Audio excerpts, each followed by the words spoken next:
Now wait a minute. This side over here seems like they're awake already, but this side needs some help. On the right side, your left, good morning. Good morning.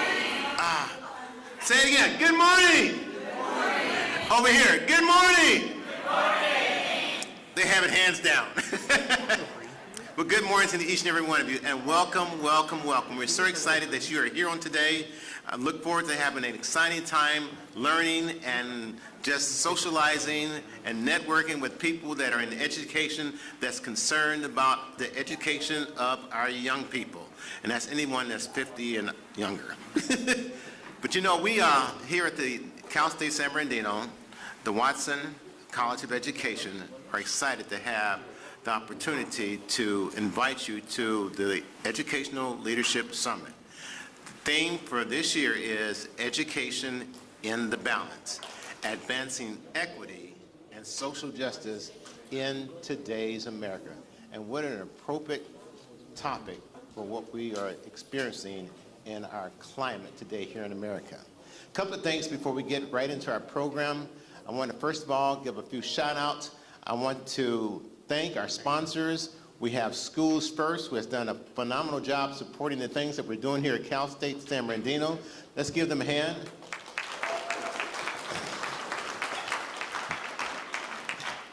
And then there's ThinkWise. They also have come and have supported the things that we're doing in the College of Education. Let's give them a hand. And I do not want to overlook the individuals whose name is on the College of Education.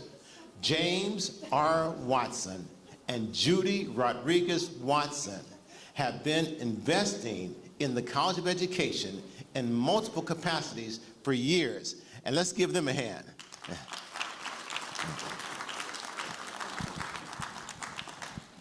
When you need to make the run to the room, exit the door here, go to your right, and make another right and head down, and you'll find the facilities there, just so you know. Okay.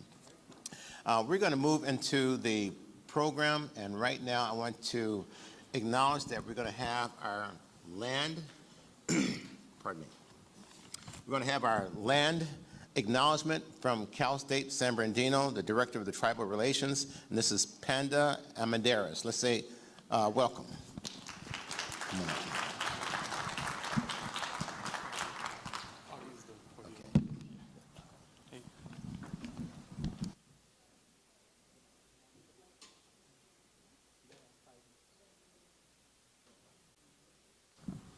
Hello, good morning. How is everyone doing today? Good. Hopefully this is a good day today. I'm just going to read out our land acknowledgement for our campus here at CSUSB.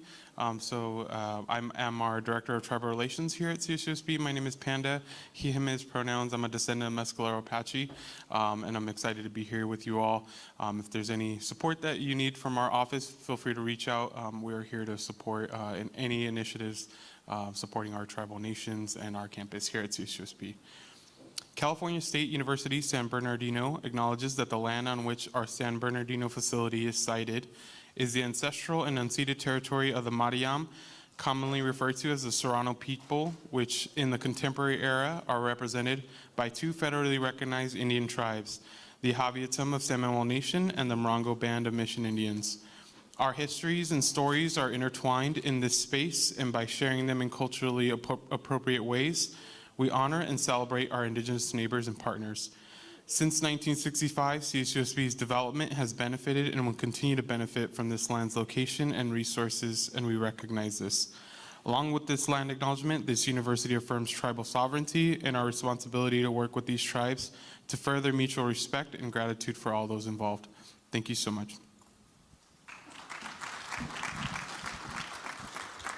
Thank you.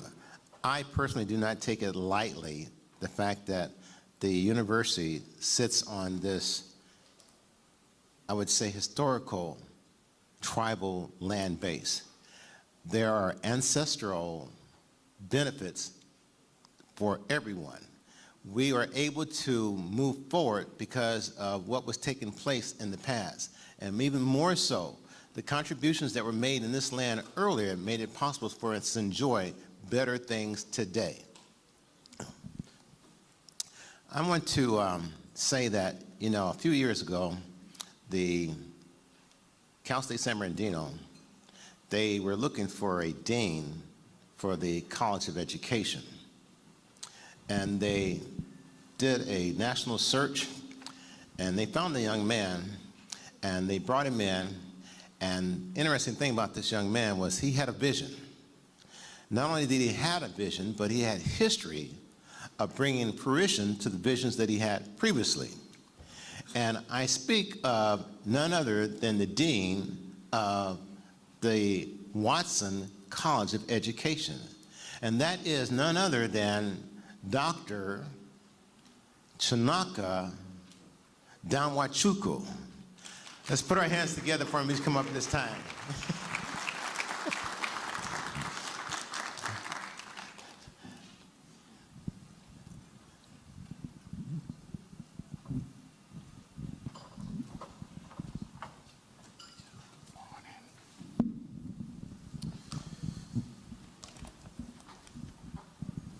Good morning.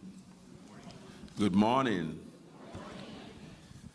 And welcome to our 5th Educational Leadership Summit of the James R. Watson and Judy Rodriguez Watson College of Education.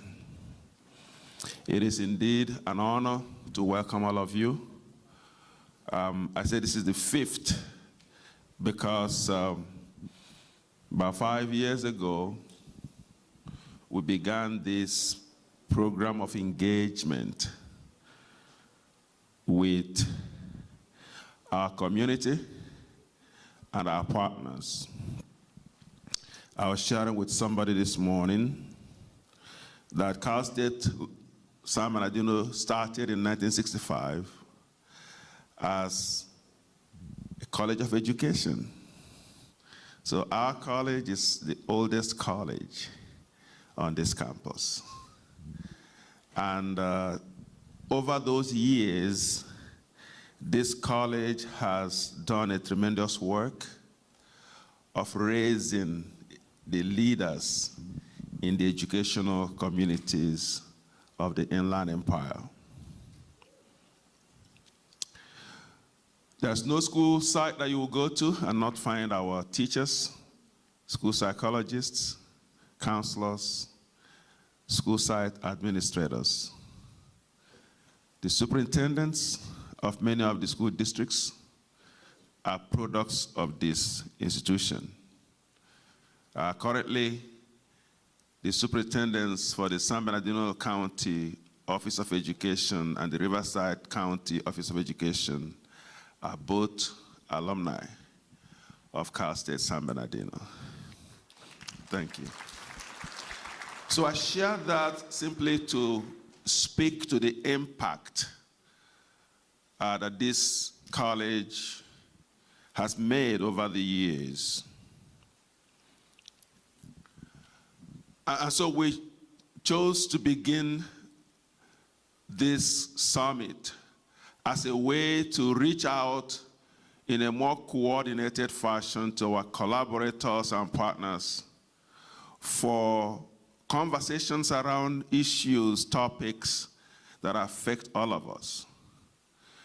We do have different kinds of settings where we talk with one another, share ideas.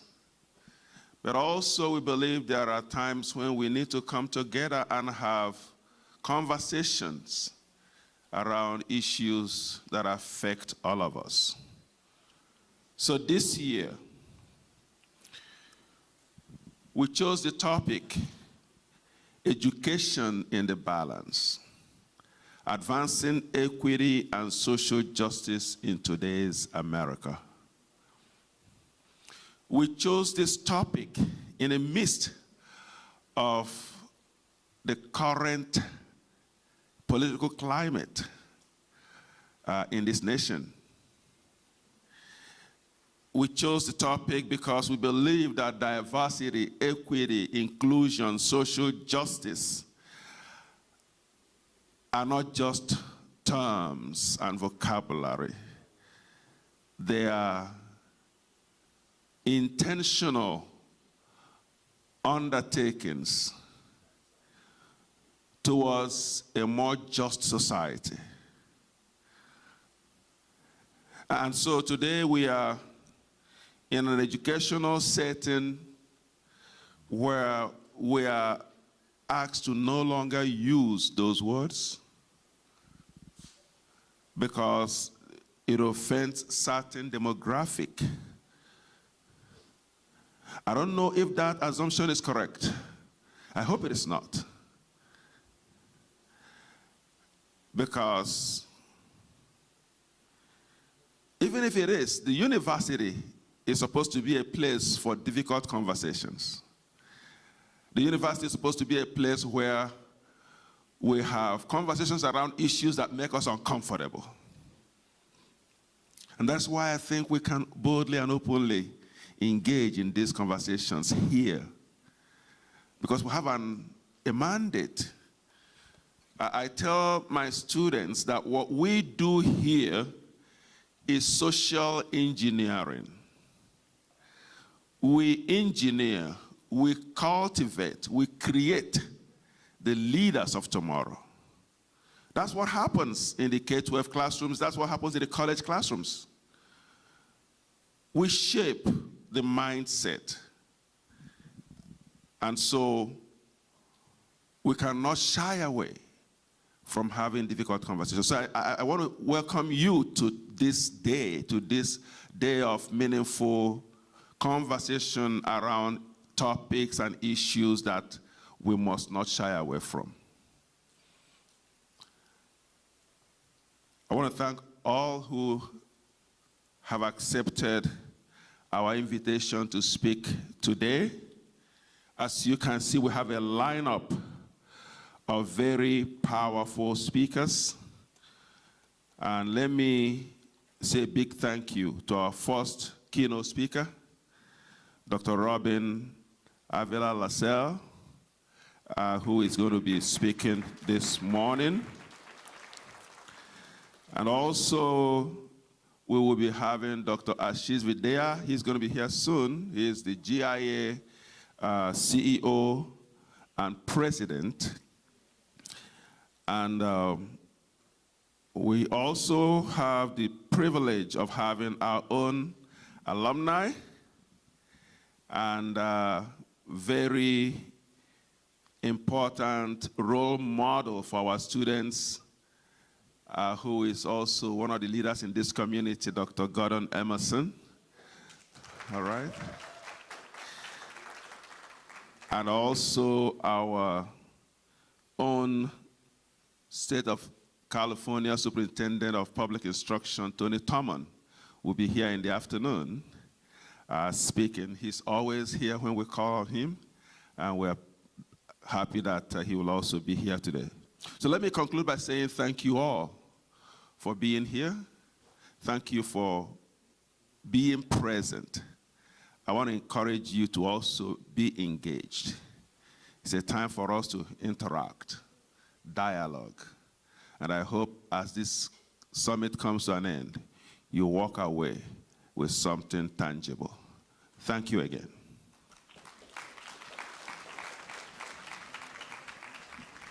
Thank you very much, Dean Danwachukwu. I want to remind everyone that the agenda for today's session, you can find it in your packet. Yeah. I want to share briefly with you. I was raised in South Central Los Angeles and raised in poverty, and I saw my way to get out of poverty was to get educated. We moved from Watts to Gardena. My parents bought a home. And I had the opportunity to go to the junior college or the junior high school for 2 weeks.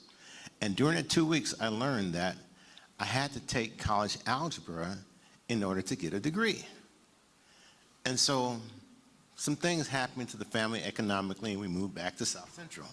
So when I got to the middle school, I told my counselor that I had to have algebra. She said, okay. I get my program, there's no algebra on here. So I go back, I says, I told you I need algebra. I didn't give her the whole story, but I said, I need algebra. She said, you don't need algebra, just take industrial-related courses. I left that school, ran 2 miles to another middle school, used my aunt's address where I could take algebra, because I realized that algebra was my ticket to getting out of poverty.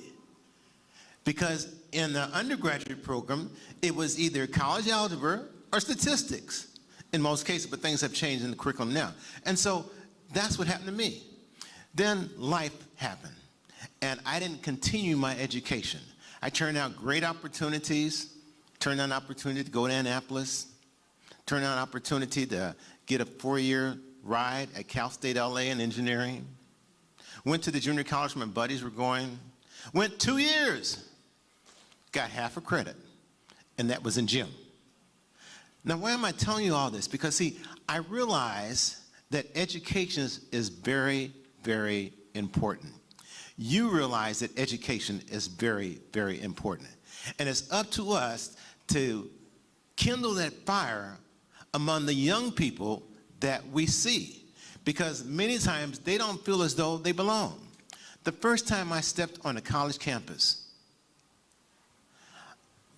it felt like I was in a foreign country. These people were speaking a language that I was not familiar with. They were wearing clothes that I wasn't familiar with. And security was looking at me funny. Oh, yes. But, you know, I said, I belong there also. And so I began to do everything that I needed to do in order to get into that environment. And as a result, many times, most of the times, I was the only black man in my program. Did they try to get rid of me? Yes, but I was determined. And I had set a goal to get my undergraduate degree before I was 40. I started at 36. And you know what? I found out not only did I get my undergraduate degree at 40, but I completed just when I wanted to complete. Interesting thing is, I went to 9 community colleges. Not 2, not 3, I went to 9. My senior year, I'm getting ready to graduate from my engineering program, and I submit the paperwork to be graduated. And so anyway, what happened was they said, well, you can't graduate. I said, what are you talking about? Well, you won't have enough credits. I said, yes, I have enough credits. I say, Dr. Rafiq has walked in, so I'm going to cut my story real short. Long story short, I got the credits because I went to another institution and showed them exactly what I was doing, and they agreed to allow me to do summer school, and I graduated at the end of the year. Ladies and gentlemen, we have the privilege of having in the house on today the best provost in Southern California, the best provost in California, the best provost in the United States of America, Dr. Rafiq Muhammad. All right, bro. Oh my gosh. All right, I don't know. Number one, I know I can't live up to that introduction, so I'm not even going to try. But number two, thank you, Greg. I appreciate that. I guess both of these mics are working. I'll just use the handheld. All right, and freestyle a little bit. No, but thank you, and thank you. Good morning to everybody. And sorry I was a little bit late. Apparently, all the lights decided to go out over down Kendall, and delaying my arrival. But I'm happy to be here with you. Well, that's kind of it. I am happy to be. I'm happy that you're here. I don't know that I'm happy to be involved in education these days. And I know the theme of today is education in the balance, advancing equity and social justice in today's America. And I was going to make a joke, because as I often say, I laugh to keep from crying, that, you know, what, is there a problem with social justice and equity in today's America? You know, to act as if I didn't know. But every day it seems that there is some other assault on, some new assault on education and on social justice. I know here at CSUSB, we have had somewhere in the neighborhood of $10 million in grants that have been canceled because they very generally have something to do with social justice or diversity or equity, and that directly impacts our students and their ability to learn. It directly impacts our communities and our ability to provide services to our communities. And so, you know, that's been a steady drumbeat for the past 10 months or so. But also, I was just reading the other day, and I assume it's stuck, that the current administration, through the Department of Education that is currently being dismantled, right, that billions of dollars in special education funding has been canceled.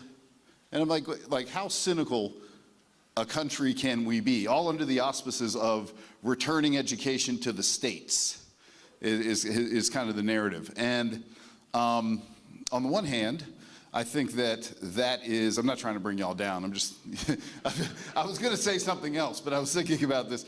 But I mean, on the one hand, you know, that is cynical, because we do need federal support to ensure that K-12 education in particular can be as effective, as impactful as possible, and can help, and that we can do what we need to do to ensure that there's equity in terms of access to quality education.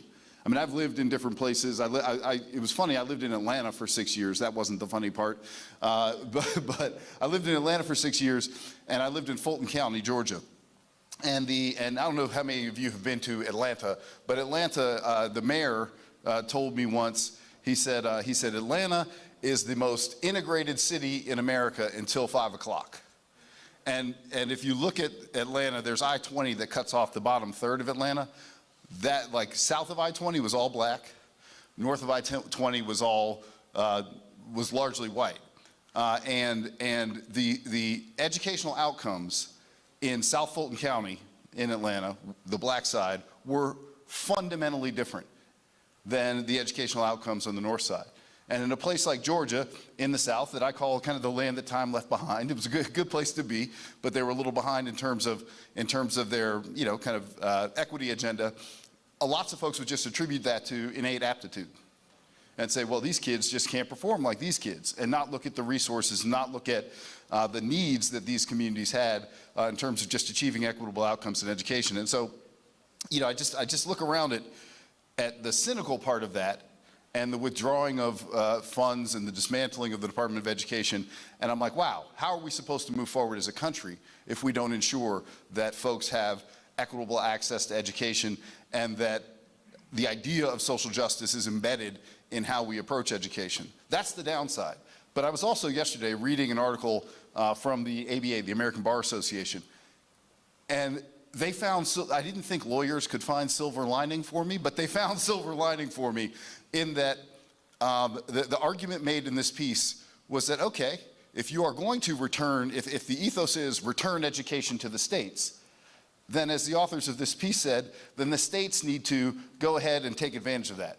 The states need to say, okay, you're giving it to us, then get out of our way and let us do it, right? Because I know everyone in this room has the desire and the capacity to ensure that we do all we can to promote quality K-12 education. And so if they're saying that's your job, not ours, then let's go ahead and do it. And let's go ahead and hold them to that. If that is what they're saying, that this is your responsibility, not the federal government's responsibility. Say, okay, fine, we'll do it, but get out of our way when we're doing it the way we want to do it. And if that includes advancing equity and social justice as part of what we do, then dynamite. Let's do it that way. Hey, Carrie, how you doing? Good to see you again. Anyway, so I'll leave on that note, because it says 0 right there.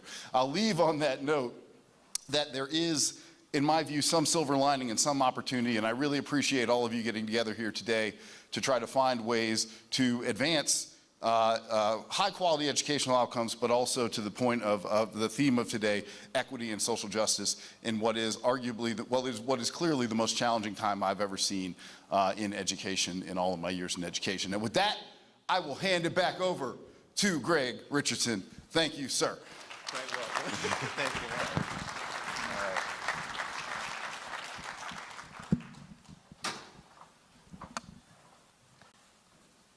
It is wonderful to be surrounded with so many people that have a heart for young people. Our future is in their hands, And the better we prepare them, the better we are as we age. And it's so important to not only be an advocate, to be a mentor, but to be an educator, sometimes just to be emotional stability for the young people, because so many want to just throw in the towel. Contrary to some of us, where we were able to learn to play with no toys, where we were able to make up our own games and own friends sometimes that didn't exist, the young people nowadays, that creativity isn't always there. One of the things that helps young people develop is in the area of equity. And we happen to have in our midst today someone that is a warrior when it comes to equity. She is actually the founder of the Orienda Educational Team. And this team helps young people, helps people, period, move towards their goals educationally. And I'm privileged to bring to your attention right now and to introduce to some and to acknowledge to others, Dr. Robin Avalar LaSalle. Put your hands together. She comes up right now.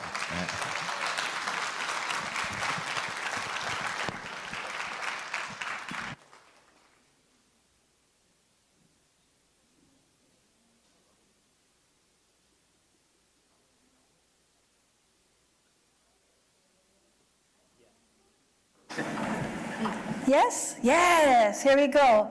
Wow. How do I follow all of that? We will. What I'd like to do is to read to you, let me see. I'll read to you the title as it's written in the program. Naming and addressing the equity challenges in the educational settings of the 21st century America. And so in Robin's speak, that's equity love is in the details. So that's what we're going to be talking about today, and I hope that you leave with 3 fierce questions. So if I did my job today, you're going to laugh a little, cry a little, dance a little, and leave with 3 questions that I hope you write down, tattoo somewhere, ingrain in our minds as we do what we have to do out there in the world these days.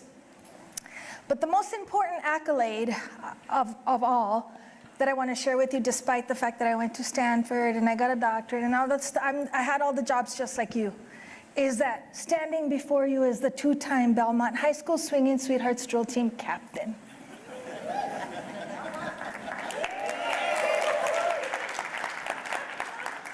Clearly, you're lesser humans if you don't appreciate the value of that. But the reason I tell you that is I'm going to have you do some things, and you're just going to do them because that's how it works when you're captain.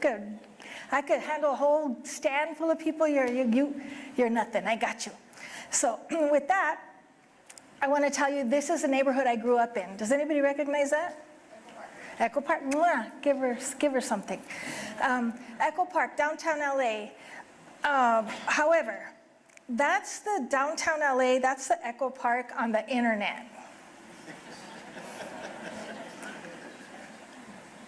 That's the Echo Park where I grew up.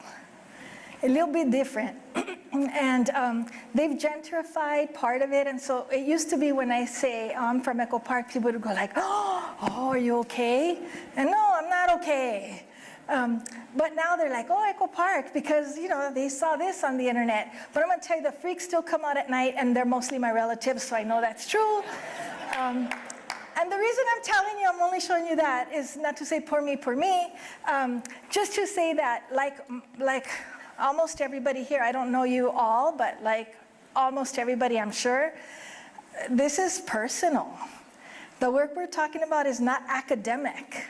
It's not an article that we're reading. We're living this. How many first-generation college graduates do we have in the audience right now? Okay, you see? How many first-generation new car owners? Like you're the first in your family to ever own a new car. How many first-generation, I don't have to go to the laundromat anymore? Like to me, that's the sign of middle class. If you don't have to go every Sunday to the laundromat, And some of you are like, I'm not going to admit to that, but I know you're there. Then that's when you know you've made it. When you don't have to be looking for those coins, then you know you've made it. All to say, this is very personal. Education is a life changer. You might win the lotto, maybe. You might win at one of the casinos, maybe. I wish that for all of us. But the best chance we have of social mobility and having a decent life, car, health benefits, laundromat experience that you don't have to have anymore, is getting a great education. And so, what I want to tell you is there are a lot of people doing this work, but I hope we remember that equity love is in the details. And I say that because there's a flurry of activity going around, but activity doesn't necessarily equate to accomplishment. And so not because of anything, but it's only what, November? And y'all look pretty haggard, I'm just saying.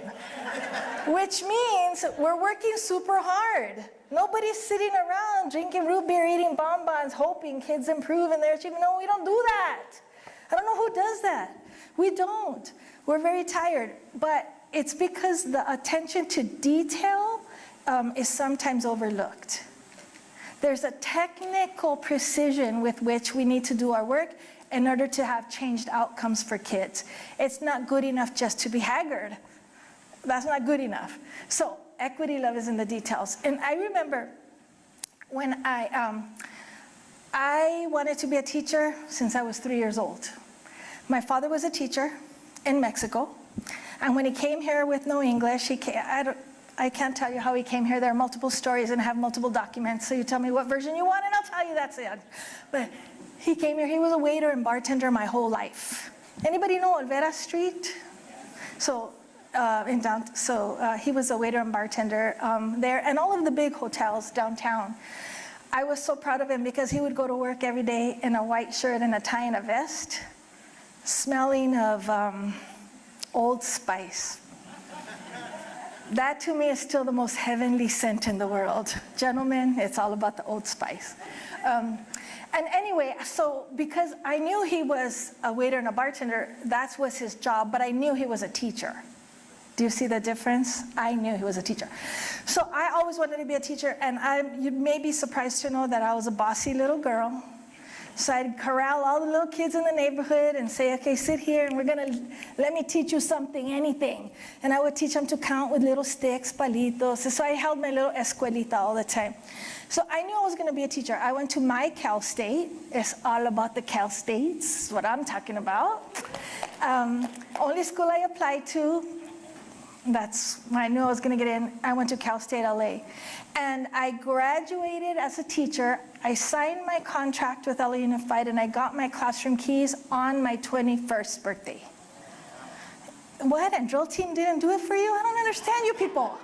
Yes, so on my 21st birthday, and I got my grandma to come with me to take a picture of me unlocking my classroom door with one of those little Instamatic cameras that had the little cubes on the top. Anybody remember those? If you don't, I hate you.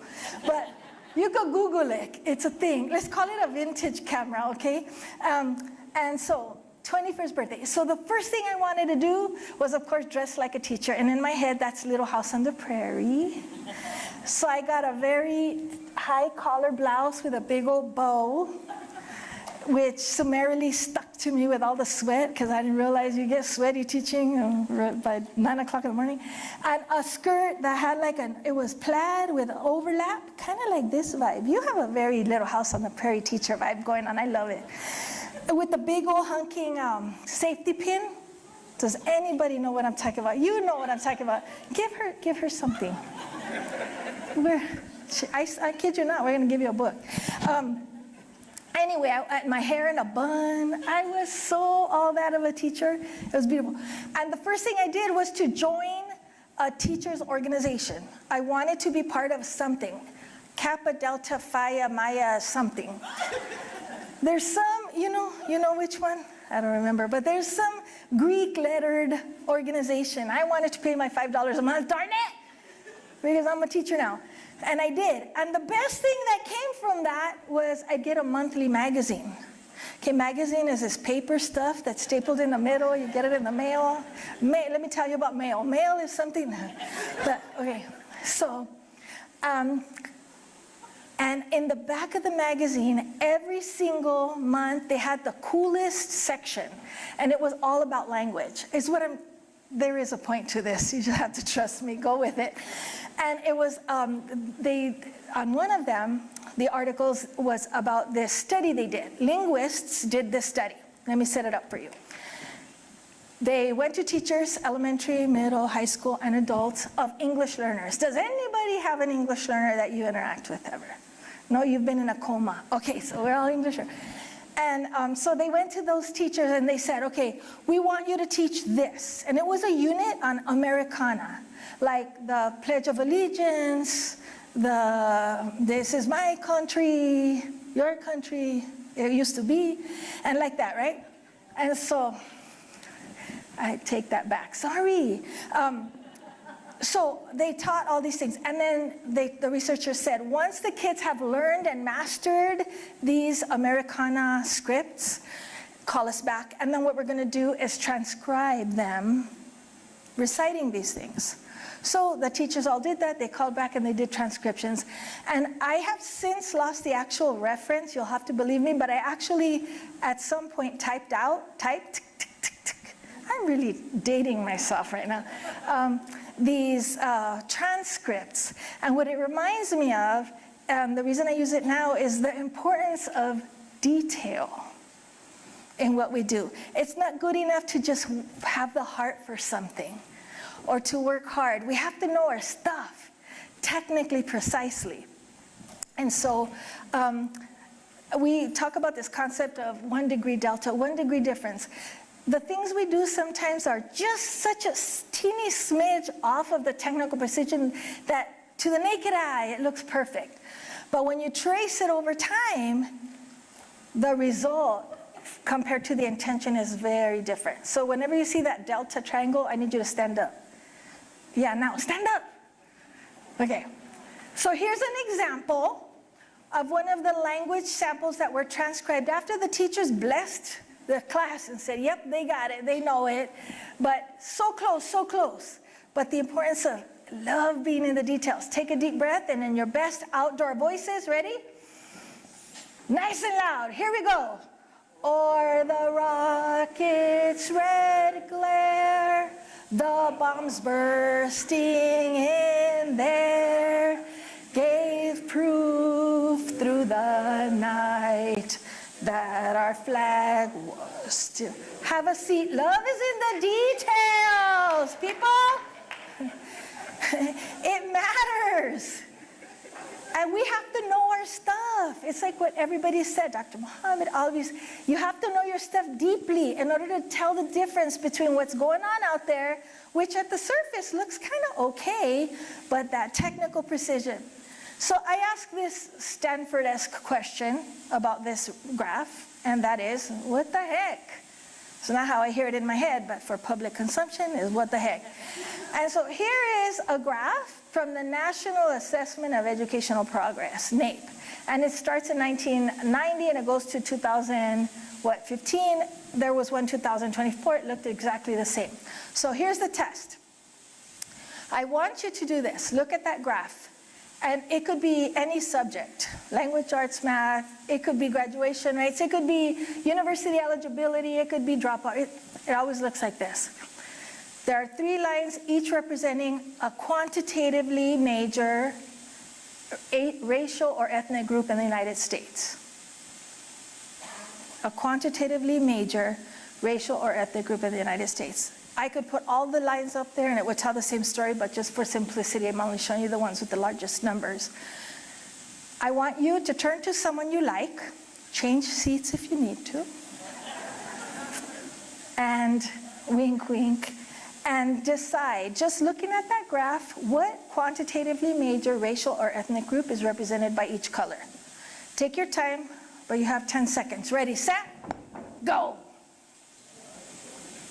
What group is represented by each color?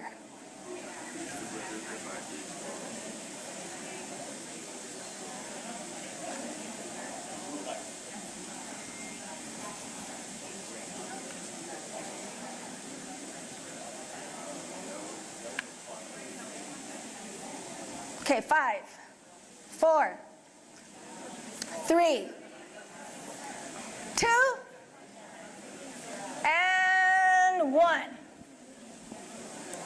Your attention up here. Okay. The green line represents what group?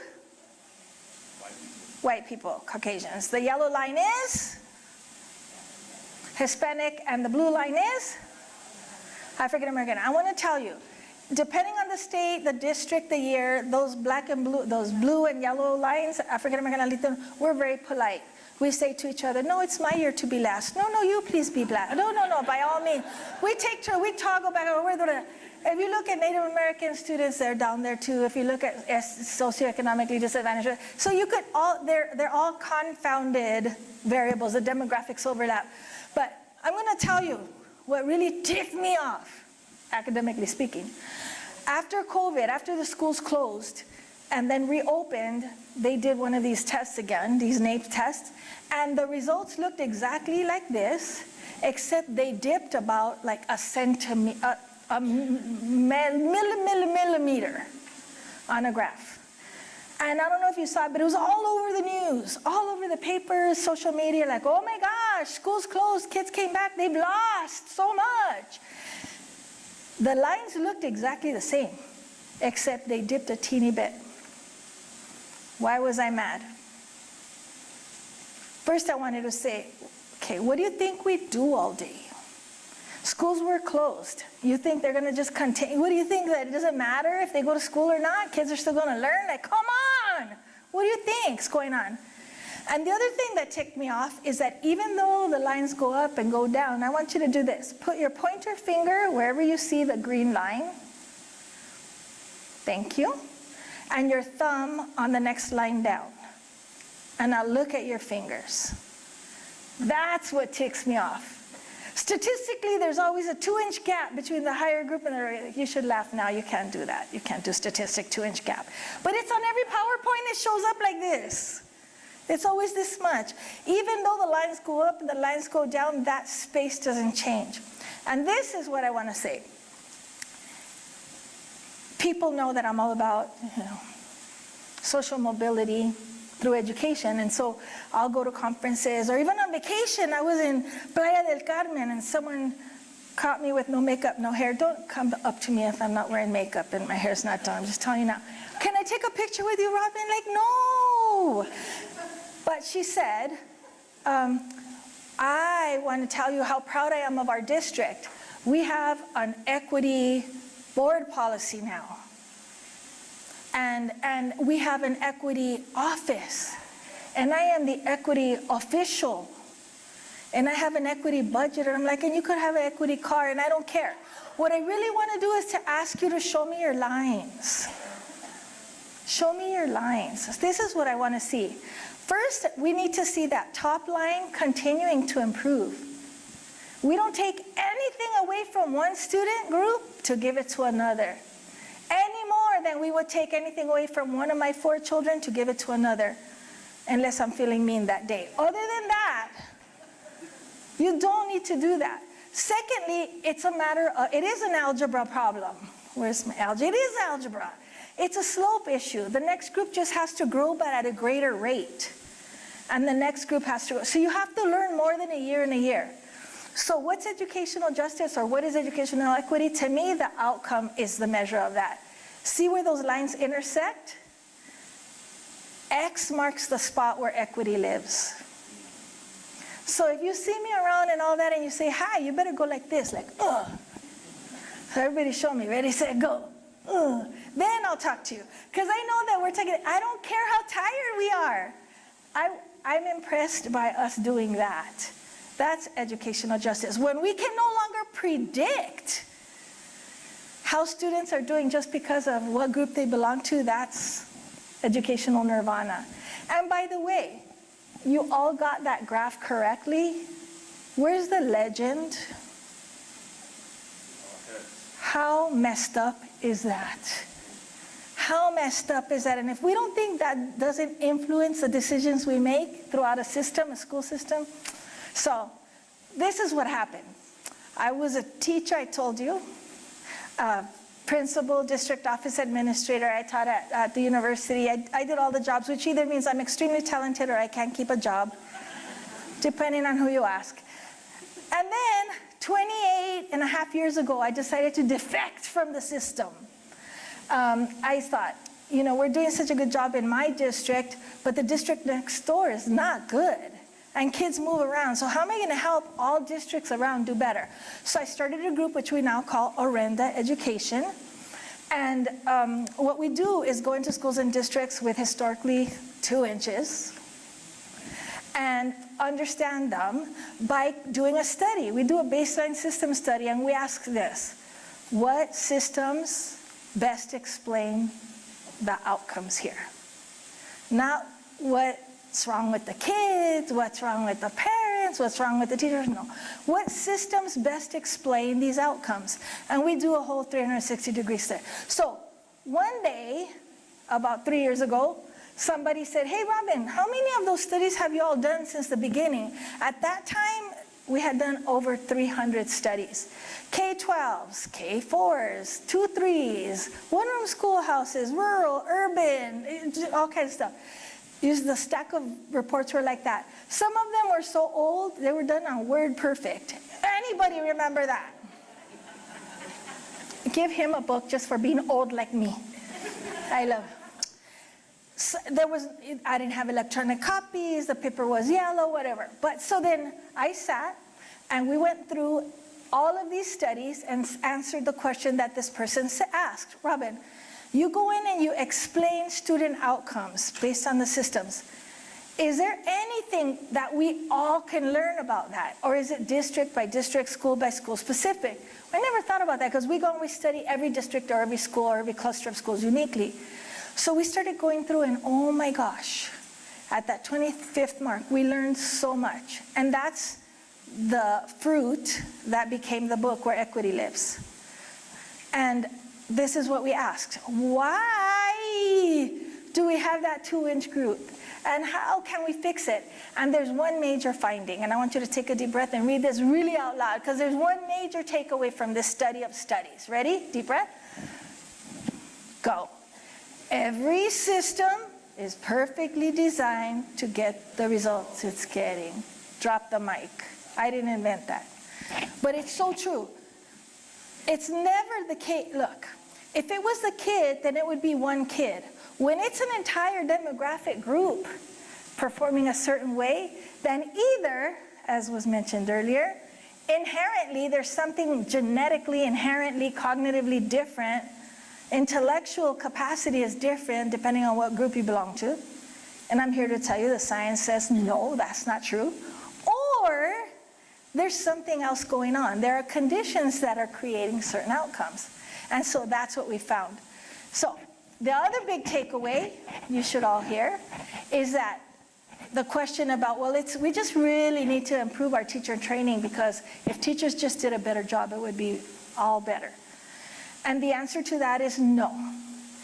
What we see is that school systems are like icebergs where you can only see the very top of it and you see achievement and outcomes and A to G and grad rates and all that. But what drives all that's underneath that only we see with our bionic educator eyes, but the public doesn't see.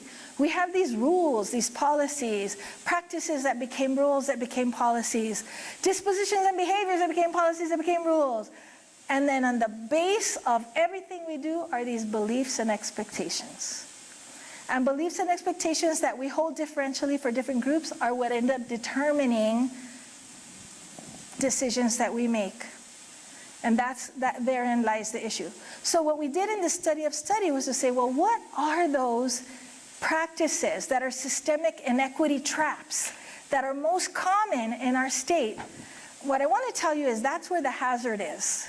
When we have these ideas about people that bubble up, but it's also where the opportunity lies, because then we can not blame anybody and we can just correct the system.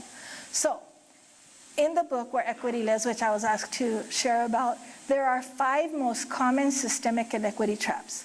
So I want you to just stop it. Please. I said please. So if we as a state could just quit doing these things, I'm only going to share 3 with you. And it has to do with, how, it's not that we're not doing these things at all that we should be doing. It's the detail with which we do things that creates a difference over time. So here we go.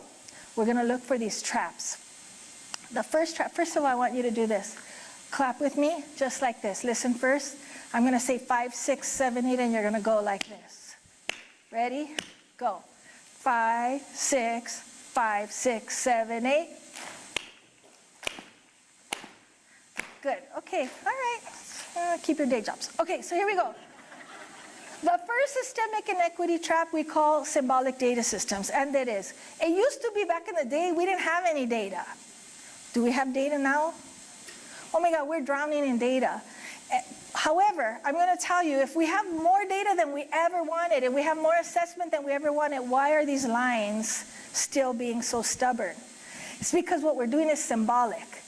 The love in the details is not being tended to. So it's like the emperor who's looking at himself with his beautiful garments and is actually a little bit naked. And that's how I feel with data. Oh, we have data this and we have data that and all that. Yeah, but really there's some fundamental flaws in how we're doing it. Every place except where you work, okay? Just so don't get mad at me. So the way I'm going to describe it is first with the first fierce question. Please memorize this. One of the major flaws is, with regard to the way we use data, is that we're missing a fundamental question, which is so fierce, which is, hey, y'all, what's the floor? Not what's the floor here. Meaning, what's the expectation? What's the expectation everywhere? Beverly Hills, I don't know what your foo-foo place is here. Where's your foo-foo place? You know foo-foo? You have fancy places here.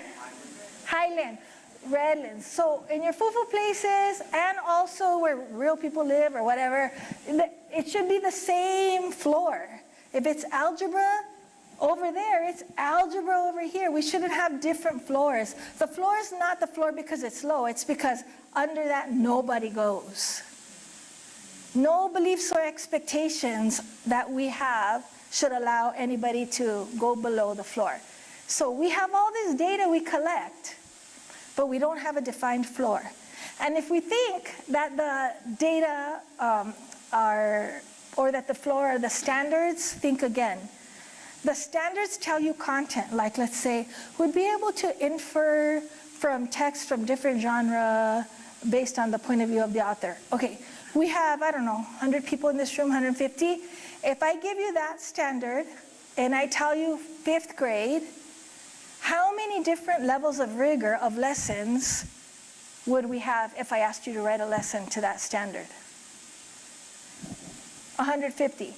And if I were to survey by zip code where your school is that you work, the level would match up. And we've done that research. It's just how it is.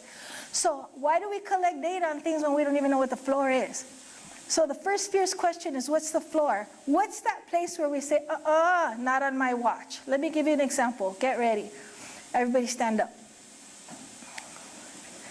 Here is a middle school, and it's D's and F's, percentages of D's and F's. Each line is a teacher. Their D's and F's averaged over 5 periods. Got it? So the top lines mean that those 3 teachers gave how many D's and F's over all 5 periods? Say 0. Very good.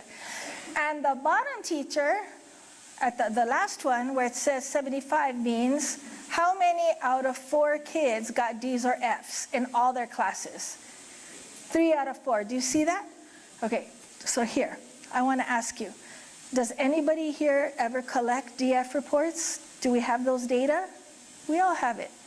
We didn't used to, but now we do. Who cares if this is still happening? So the problem with collecting the data is the floor is not set. So I'm going to ask you this. At your table, I want you to see, if I were to tell you, where is the acceptable cutoff for D's and F's? Is it 0? Nobody in my system can get a D or F, or the world stops spinning on its axis. Or is it 50%? is the acceptable cutoff. As long as half of them are making it, the other half, hey, that's life.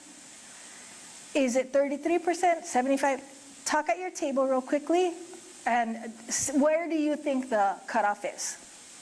Take 5 seconds, ready, set, go. What's acceptable? No, don't sit down quite yet. I'm gonna ask you to sit down to show me something.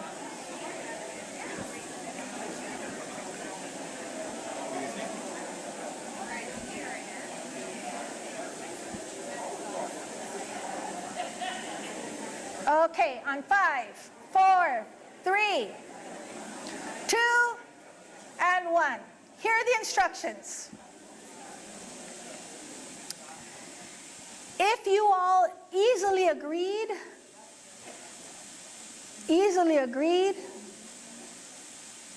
sit down. You all agreed. And stop. Because now peer pressure is bugging you. Now you're going, oh, I'm going to say. Now everyone sit down. You may sit down. Ladies and gentlemen, I guarantee you, this is so idiosyncratic. If we don't even know if we don't agree on what our expectation is, then who cares about the data we collect? You see the point I'm trying to make?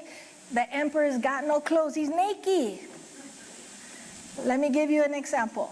Right now, there's a lot of controversy about how to teach little kids reading. I'm very concerned about this because there's some beliefs that you have to universally test everybody for potential dyslexia. I'm about to step on toes. Or test them for, maybe one day they're gonna have a pimple when they're 13, so we better test them now. Or we better screen them for all these things, or we better make sure that they know all their sounds, and if they don't, they have to go over there and learn them before they can read. And what I believe is that all kids are different. I have 4 kids, and not one is the same as the other. And they learned very differently. So we need to have all the tools in our toolbox, but to have a one expected situation leaves us with the risk of remediation, turning into a remedial mindset, like we're anticipating problems. So I want to show you this little boy who, when screened, didn't know all his sounds and letters. Gladly, though, his teacher didn't care. And he's 4 years Okay, we're old. going to try to finish now. All right, third column. All right, let's go. Third column. Use your finger. Ready? Go. Okay. Legs, flat. Mane. Mm-hmm. Winter. Ride. Written. Written. Very good. Oh. Oh, doesn't know his Written. long eye. Length. Very good. Oh. Reason. Very good. Keep going. Cap. Mm-hmm. Arms. Wait, you skipped a word. Kept and then Oh. Interesting. is there ing? No. So what's the word? Interest. Very good. Oh, interest. Keep I'll going. just stop there because he's just too dang cute. You just want to eat him up. Race. So his mom is a high school principal, and she works with us now. And so she heard us talking about our thing, and she's like, oh, I got these screeners because I read I was supposed to, and I want my kid to be ahead, and, he doesn't know his X sound or whatever. She was like, give him the word list. Whatever he can say, he can learn to read. He'll teach him the letters alongside. Don't make it a permission slip to be able to read. Don't make him have all the letters and sounds mastered as a license to go out and play the game. They reinforce one another. But we have all these data, and based on the data, and this is the imperfection, and if we don't know enough, we listen to the guidelines we're getting, which, by the way, don't serve all kids equally. In fact, they're hurtful. If we universally screen this entire state, can you tell me what the lines are going to look like with the results? And now what happens is things are triggered. Because of these data, you can't be in this grade level stuff. You're going to be over here. And the further you get away from grade level floor, the more that's going to spread. So we need to decide what our ultimate goal is. What is the floor for all kids, no matter where they live, where they go to school, or what their circumstance. And what I want you to want is that, what I wanted for my own kid. This is my eldest. It's probably my favorite. She's in the back. There's Coco, former teacher. She works with us. I wanted her to go to college. Not everyone doesn't have to go to college, but I wanted her to have the option. And to have the option to do whatever she wanted to after high school at the highest level. Internship, military, trade school, vocational, career, doesn't matter, but at the highest level. So what I want you to want, and we don't have this, we don't have agreement about what our TK-12 system is about, what it's for. I want us to want all kids to graduate university eligible and on grade level. Drop the mic. Wherever they go to school, no matter what circumstances, I want us to afford that premium education that historically has been reserved for only some, for everybody. The fact that we don't agree on this, but we're collecting a bunch of data, who cares? So here's an example of one district study. And when I asked, do you collect data? Oh yeah, here's all the data they collect in one district. And they have a very high teacher absentee rate. You think? Who can? And this is what their data look like. I hope I'm making myself. We have this idea, these general ideas, but love is in the details. We have to know, this is what an impactful data system looks like. You want to know how to do it right? Because this is what some of you are already doing. We have the standards, the written curriculum. Then we have what's taught. And we don't teach the standards, we teach materials. There's an overlap, but they're not the same. And depending on where you teach, you have different materials. And then you have what's tested. To the extent these are three separate, not interlocking circles, you have symbolic data. This is what we want to see. Watch it, because this is Robin's technology prowess. Watch. Washa. That took me 3 days. I would appreciate some applause. Okay, so the way to do this, to use data, is to say, here's what I'm expecting. Here's the floor. I'm going to create an assessment that's going to measure that before I even teach it. Then I'm going to teach it, then I'm going to test. To the extent those three overlap, and it answers the question, the data answer the question, did students learn what I taught? That's how you get kids to achieve. Other stuff is other stuff. Think about how many assessments we have that don't answer that question. They answer, did they improve on this program? Are they growing in this way or that way? But how close are they at achieving the floor is not there. I ask you, what would your circles look like if you were to sketch them out? Because I guarantee you, the more separate these circles are in a working class community, the more we're perpetuating the gaps. This doesn't hold true for wealthy communities, because there's other dynamics going on. So if our symbolic data, if our data measure not what we intended to teach, we set it out very clearly, we created assessments to measure that, we backward mapped to that by intention, and then we assess that. If that's not the case, we're not answering, did the kids learn what we taught? You know what we're measuring? I'm going to force you to talk to someone else. If your circles look like that, we're not measuring learning. What are we measuring? Take 5 seconds at your table to imagine what we are measuring then.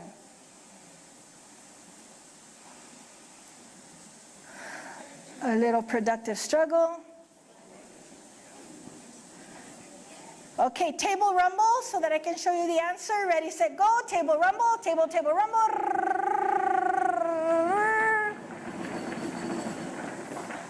socioeconomics, and race and ethnicity, by the way. So if our circles don't overlap, all we're reinforcing is that kids who come from working class neighborhoods are not doing as well as others. That's not helping the situation.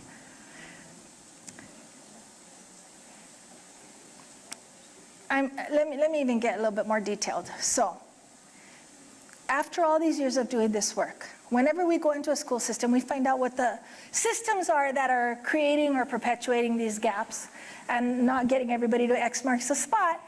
And then we go in, we partner, and then it gets better. Who cares? What we want to see is that after we walk away, does it continue? That's the test. So, after we walk away, we come back. Every single time test scores come out, we interview all our past partners. Now it's decades worth. And so I'm going to ask you to tell me where you land in your system on each of these. First of all, we tell people, because we're looking at those 3 circles, are you teaching standards? And they all say? Do you do assessments? Anybody teaching here? Yes. And do you have assessments and use data? But of course. Okay. But when we probe, we get different answers. So I'm going to show you these, and you're going to tell me where your system best lands, and mark it down somewhere. Pay attention. When we come to standards, sometimes they say, I'll start from the bottom. We teach all of the standards at our school or our district, all of them. All 110 language arts standards. Or sometimes they say in the middle, they teach the standards in their adopted materials. Or sometimes they'll say, we have a short list of standards that we target as a grade level team. Each grade level does that. In the name of we all do standards, these are the 3 most prominent profiles. Turn to someone next to you and decide which cell best typifies your system. Take your time, but hurry up. Ready, set, go. As a system, not your grade level, 1 grade level, but school or district.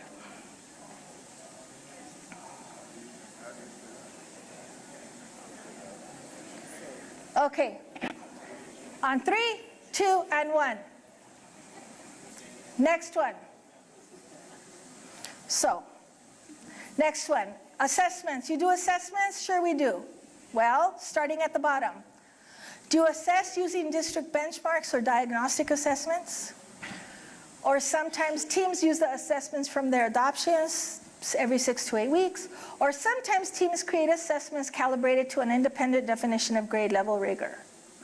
Which of those 3 best typify you? This time take 4 seconds. Ready, set, go.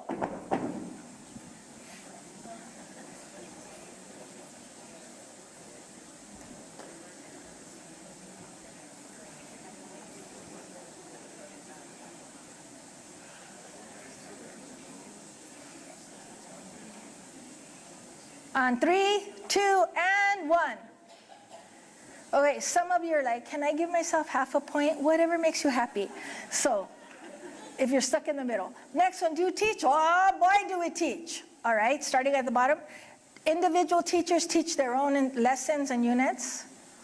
Or, in the middle, the teachers teach the units and chapters or themes from their adopted materials, but they do it as a grade level or course-alike team. Or teacher teams calibrate by backward mapping from that short list of target standards and then use the materials as a resource. Ready, set, go.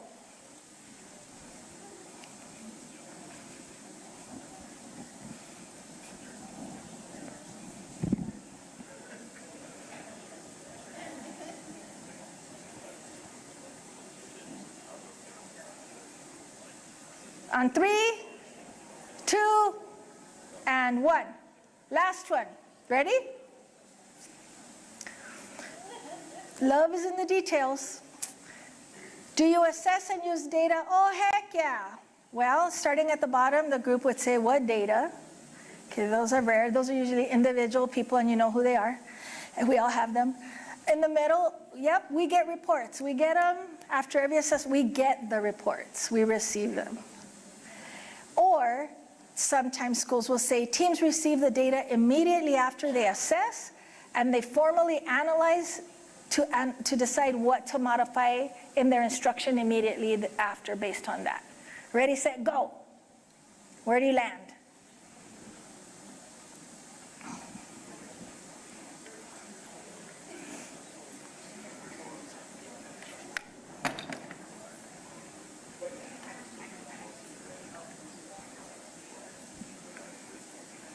On 3, 2, and 1.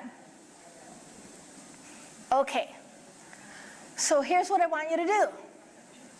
Give yourself a score. If anything in the purple was typified in your system, give yourself 1 point for those. The purple is 1 point each. The turquoise is 2 points each cell. And the Dodger blue cells are 3 points each cell. Add up your score. 1 for each at the bottom, 2 for each in the middle, and 3 for each at the top. And share your score with your neighbor.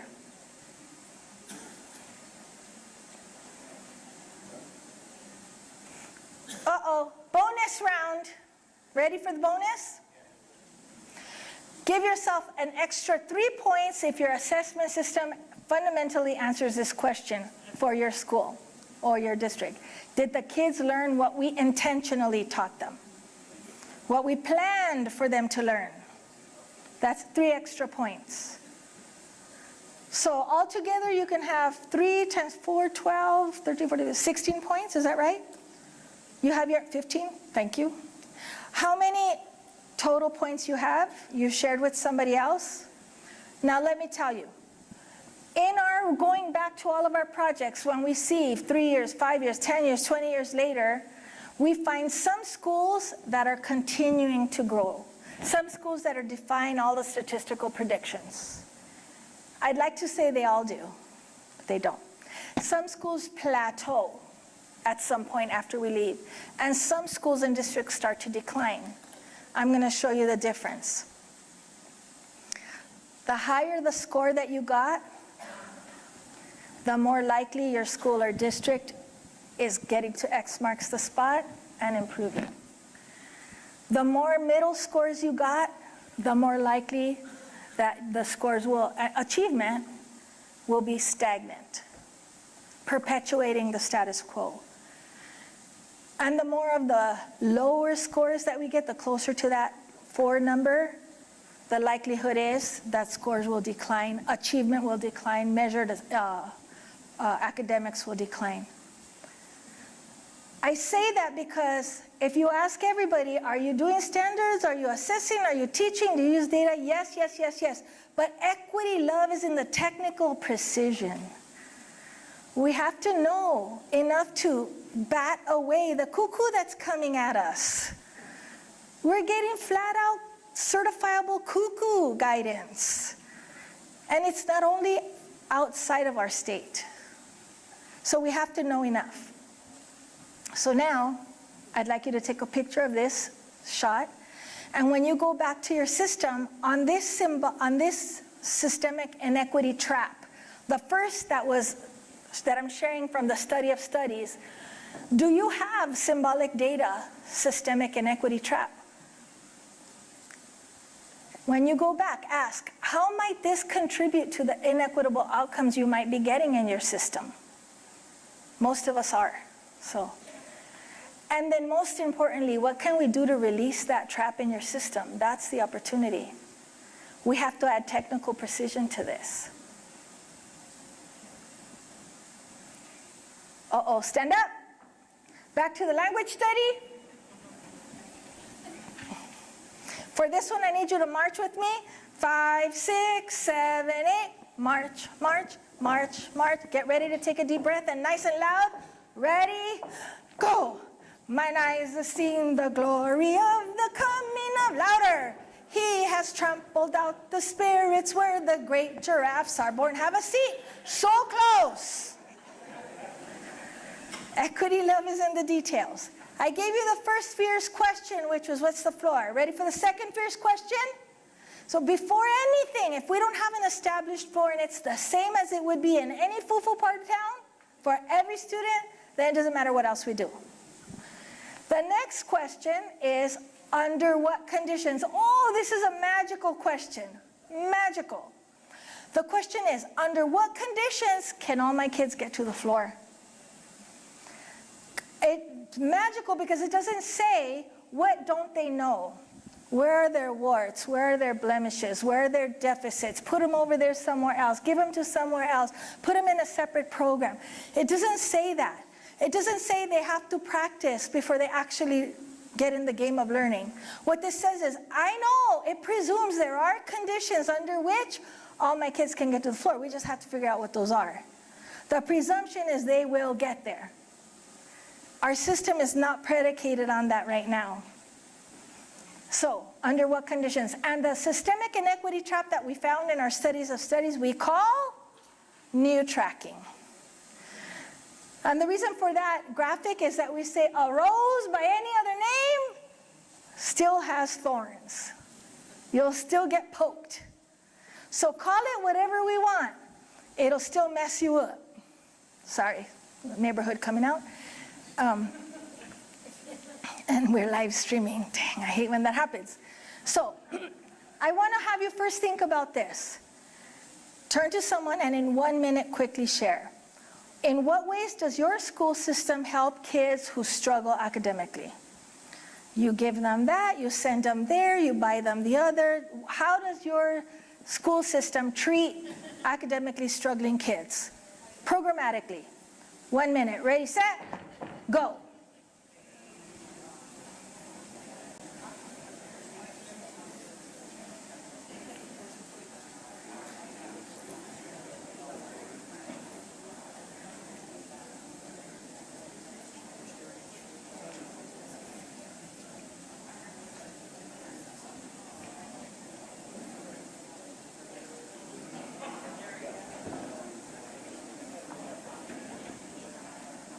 Okay, finish up. And everybody stand up.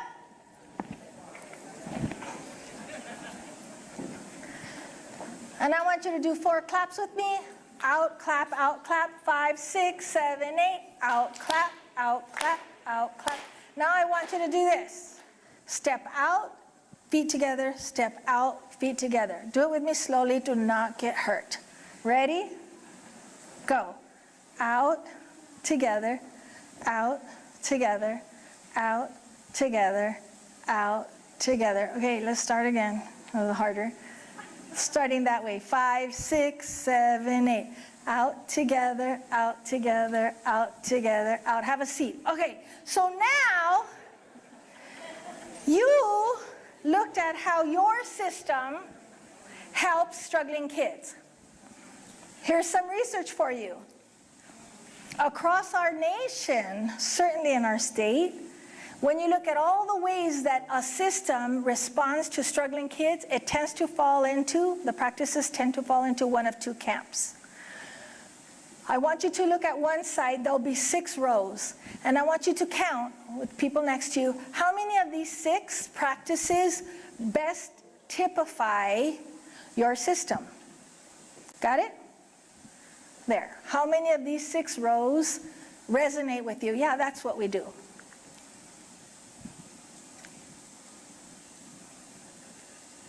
For struggling kids.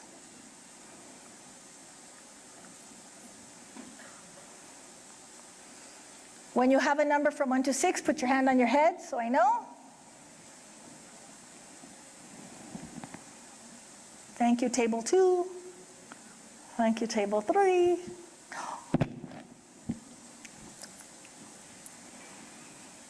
Table 5. Okay, hands down.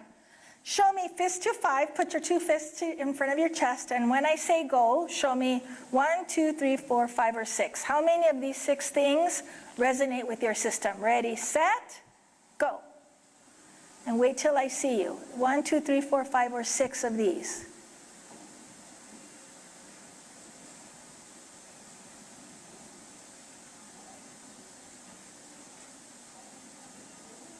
Okay, hands down. Now I'm going to show you the other camp. Look and see how many of these, 1, 2, 3, 4, 5, or 6, best typify what your system does for struggling kids. Ready, set, go.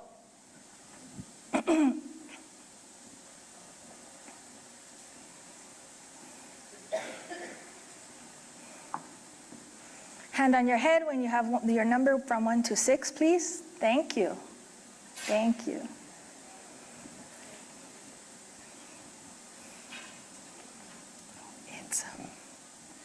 No, just look who's here. Okay, 3, 2, 1. Fist to your chest. When I say go, show me from 1 through 6. Ready? And wait till I make eye contact till you take it down. Set, go.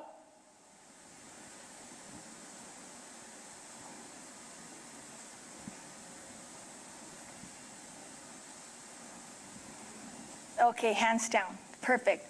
Now I'm going to tell you this. I won't tell you what you said to me, but I'll tell you what everywhere else I go looks like. The red side, the average is 5. The green side, the average is 2. What do we call when we help kids? What is the language that we use? We put them in intervention. Okay, so the green side style of intervention will accelerate learning. That red style is remediation. The red style perpetuates the gap or makes it worse. Our state is leaning, and I'm going to say the word, it's leaning in that side. It's leaning, I'm not going to say the color, because then it has political connotations, but it's leaning remedial. And while we don't track anymore because we'd go to teacher health for that, it's illegal. You can't say who's going to college, who's going to get a job. We're going to put you in cosmetology school and you're going to college like happened for my cousins, my older cousins. We don't do that anymore. That is a new form of tracking. It's a modern form of segregation. And we're getting it with the guidance of officials right now to do that. Because at the surface it looks fine. But equity love is where? In the details. You have to look deeper than that and say, wait a minute. Is this what would happen to my student if it were my kid? He's having trouble with biology, so I'm going to send him to another place, put him in a class that's not college approved, not give him the same materials, not give him the same expectations. What about if that kid is a football rock star? All of a sudden, the whole world changes for that kid. It's a form of new tracking. If you want to know if what you're doing is accelerating or remedial, do you want to know the quick litmus test? It's geometry now. The shortest distance between 2 points is a straight line. So let's imagine the kid's present level is there, and that's where we want them to be. I want all our kids to graduate on grade level and university eligible so they can have every life option available to them afterward. If we do this, before they actually learn grade level material, they need to be assessed, and we need to find out what's wrong with them, and then we're going to put them in something separate, and we're going to fill up whatever gaps, and then we're going to assess them and find that they're improving on those materials, but not at grade level, not closing the lines, not a greater slope. This circuitous path is remedial. It's pulling kids further and further away.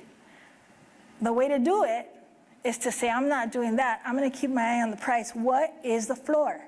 The floor is grade level. Who decides that? Right now we have a test that was commissioned to define the grade level rigor. Use that. We have resource materials that come with that for that purpose. And then decide what it is we want them to learn, backward map our instruction to that, assess it, and keep doing that over and over and over and over again. And that's how we do it. And if I'm going to show you what happens when you actually do that. Here's a school. Oh, first, stand up. I thought this was a joke. It actually came from the study. Deep breath and nice and loud. Ready, set, go. Oh, say, can you see by the dawn's early light, o'er the ramparts we washed, were so gallantly steaming. I don't know what to tell you. Sit down. So the first question is, what's the floor? The first question is, under what conditions? And the conditions are, if that's where you want them to be, and they're right here, get them there. The most direct route They don't know multiplication tables and they're in high school. Give them a hundreds chart. Don't take them away from algebra. It's just a whole mind. It's what we would do for our own children. It's what they're doing in the foo-foo neighborhoods. But somehow when it comes to other kids, it doesn't look that way. And the first question is, how aligned are you? And here I speak to all of you as leaders. I'm going to tell you, in the study of studies, some of the systemic inequity traps came up 75% of the time, 90% of the time. There was one systemic inequity trap that explained this gap in 100% of the cases. That is, 100% of the places that are getting to X marks the spot don't have this problem. Conversely, 100% of the places that have this gap have this problem. And the problem is this: a weak equity leadership column. That is, the leaders not lining up, not grounding themselves in the beliefs and expectations that every child is entitled to a premium education no matter where they live, where they go to school, or what their circumstance. And that every decision that's made is based on that. And that we don't need to take our kids on this big old road of the whole, we just need to know where they need to get and get them there like that little boy reading. No matter what information we get. And it's the board and superintendent that need to be two sides of the same coin, and then you line up. And I say be careful, because when you have that equity leadership column nice and tight and straight, and it only has to be 6 or 8 people in any organization, like you have here at this university, equity leadership column, miracles happen to change the world. But if you have even one person out of step, like a cuckoo coordinator, a ditzy director, someone who came in and it wasn't their idea, so they don't like it, it can tumble down very quickly. So above all else, read this out loud with me, but with conviction, please. Above all else, the likelihood of historically lower achieving students reaching the highest academic levels is directly related to, table rumble,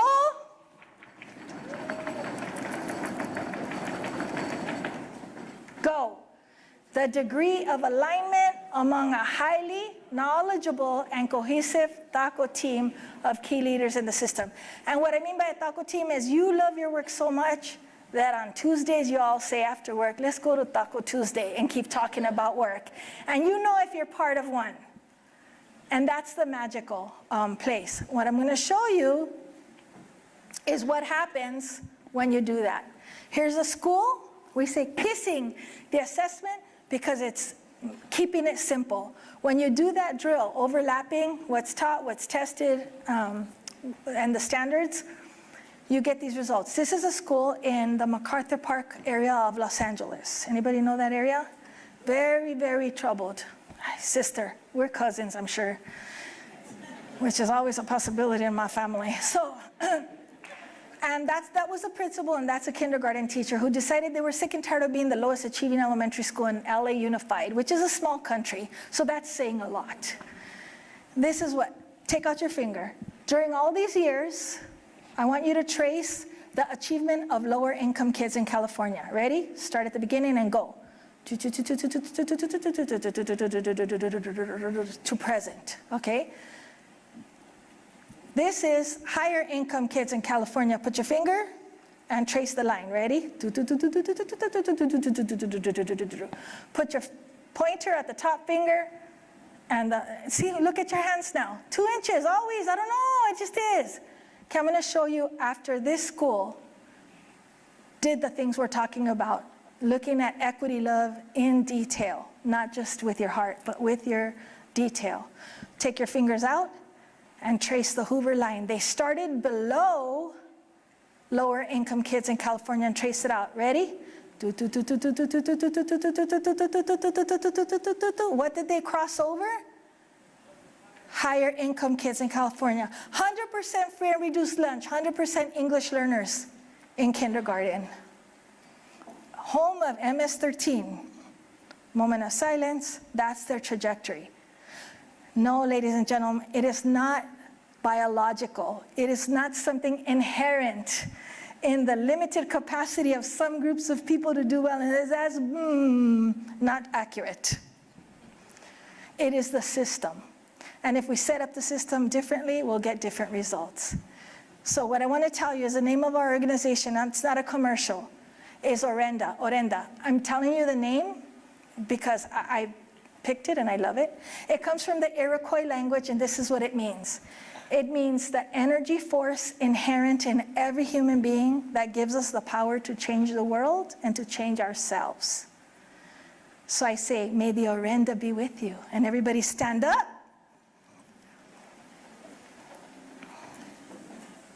Last one, deep breath. Here we go. I pledge the pigeons, nice and loud, of the United States of America and to the republic of Richard stands, one nation under God, careful here, invisible, with liberty, injustice for all. You see what happens when equity, love is in the details and we don't pay attention to it? And this is what I think of all of you. Can't touch this. There we go. Can't touch this. Can't touch this. My music hits me so hard, makes me say, oh my Lord, thank you for blessing me with a mind to rhyme and to hype. It feels good when you know you're down. A super dope homeboy from the old town, I'm known as such, and this is the beat that you can't touch. Thank you, everybody, very much.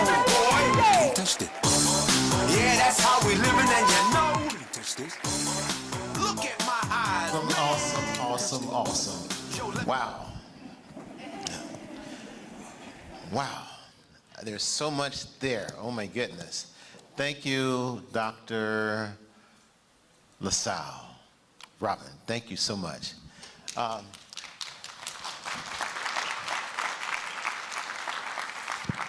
She definitely gave us something to think about, many somethings to think about, including the fact when we see the triangle stand up.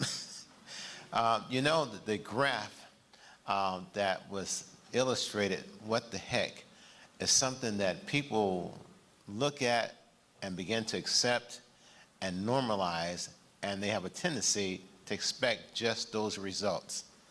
I remember being a 8th grade algebra teacher to students in middle school that were special needs. And the district has just rolled out their math test where all students had to take algebra. They brought this one young man to me and they said, you know, he can only add 1 and 2 digits. I said, thank you for the information. By the end of the semester, he had taken the district algebra test and he passed. But he had an issue. He could not write down an equal sign. And I had to explain that to the proctors. Check the work. If the work is correct, don't penalize him because he didn't put down an equal sign. And so all kids have potential if we work with them. Data is important, and we have to realize that data is impactful, and in order to change things, we have to get rid of the inequity gap. Okay, we have to level things out. Thank you so much. Give her another hand, please. Yeah. In case you haven't realized it by now, I am a storyteller. You know, I was at another institution, and I actually was had some vendors come in, and I was listening to them give their spiel about their credit union. I had been with another credit union for several years that had provided great service to me, but this other credit union began to give all the things, amenities that they offered to their members. And so I signed up, and the very next day, I saw a vehicle that I wanted. I went down to the credit union. Now, I've only been with them for one day. I told her, I said, look, I saw a vehicle I wanted. And they said, well, how much are they asking for it? I told them, I said, but that's not what I'm going to pay for it. I want to pay $10,000 less. But what I need you to do is cut me a check for $10,000 less than that. And I'm going to go buy this vehicle for that price. If they don't want to sell it to me at that price, I'm walking. And that's just what happened. I went to the dealership. I said, I want this vehicle. They say, well, here's the price. I said, I understand that. I said, but this is what I want to pay. They said, you crazy? I said, no. I said, I have a check right here. Do you want it? They said, we don't want your check. I said, okay, I'm gone. They said, wait a minute, let us see the check. I brought the check back to them. They validated the check and says, well, can you go a couple of $100 more? I said, no, that's it. They took the check and I got the car. The credit union was Schools First. Schools First is one of the legacy Justice Circle sponsors that we have at Cal State San Bernardino. And right now, I'm going to ask Brianna, Myrix, and Cassandra Amanya to come up. And they didn't pay me to say that. Thank you so much. There you go. Hi, good morning. My name is Brianna. I'm with Schools First, and this is my fellow colleague, Cassandra. How many members do we have in here? Yay! I love that. First, I just want to thank you for allowing Schools First to be here today. We are so thankful for the opportunity. I can't tell you how awesome it is to be in front of all you leaders. So we do have a table set up outside, so please, if you haven't spoken to us, please speak to us. We would love to eventually see how we can help you and your team and come to your sites and do great things. But just a little bit about Schools First, because I did see some hands that weren't up. How many of us like the term fee, F-E-E? No, boo. What if we had an R, F-R-E-E? Woo, yes. So to become a member, it's absolutely free, you guys. There's no annual fees, monthly fees. There's never even a minimum balance we ask for or a direct deposit requirement, right? We have amazing products from retirement to purchasing a home to buying a car, even to a high yield savings account that all of our members should be utilizing. Everybody using your summer saver? Yes, woo, right? So this savings account, it's amazing, and I'm only sharing this because I did see no hands up there. We have a savings account that has a 6.5 annual percentage yield. I should see jaws dropping right now. But yeah, 6.5. Please come see us so we can elaborate more on it. But with that savings account, it's called a summer saver. It works 12 months. The max you can put into that summer saver is $2,000 and the minimum is $1 actually. And it's a liquid savings account, so if you ever wanted to withdraw from it, you can at any time. Auto loans, right? Auto loans, you're not obligated to make summer payments, right? You like 5 years or less. You get to select 2 months out of the entire summer where you don't have to make that payment. If you wanted to purchase a home, we waive the PMI. So if you haven't purchased a home yet, you can come to Schools First and we'll purchase that for you. Years ago when I was in college, I had a boyfriend that bragged about Schools First. His parents had a charter school in Long Beach. And the only way I could be eligible for Schools First was, one, to marry him, right? Or to get a job. So I told myself, okay, through college, I think I'm gonna get a job at Schools First so I can get an account, because once you're a member forever, right? You're a member for life. And so I did get a job, and my plan was to quit after I got my account, because I did get my account. But I've been with the credit union for 12 years, and I love being a member, I love being a team member. I did end up marrying him, so he is my husband. He used to brag so much, especially about the car process, right? He loves cars to this day. He still comes home with different type of cars. I mean, so I say that to say, please, please, please, please come see me. If you're not a member, we would love for you to become part of our family. And just like I mentioned with my husband, he's such a fan of Schools First. I mean, he's a director with Wells Fargo, and he still brags about Schools First. And all of our kids have accounts with Schools First. They earn a 4.75. So please, please come speak with us. We would love to help you and your employees, those that you support. We would love to come to your campuses if we haven't. Share the good news of Schools First. And if you have any questions, please, please, please just let us know. Did you have any questions or any? Thank you. And thank you, yes, and that's all. Thank you.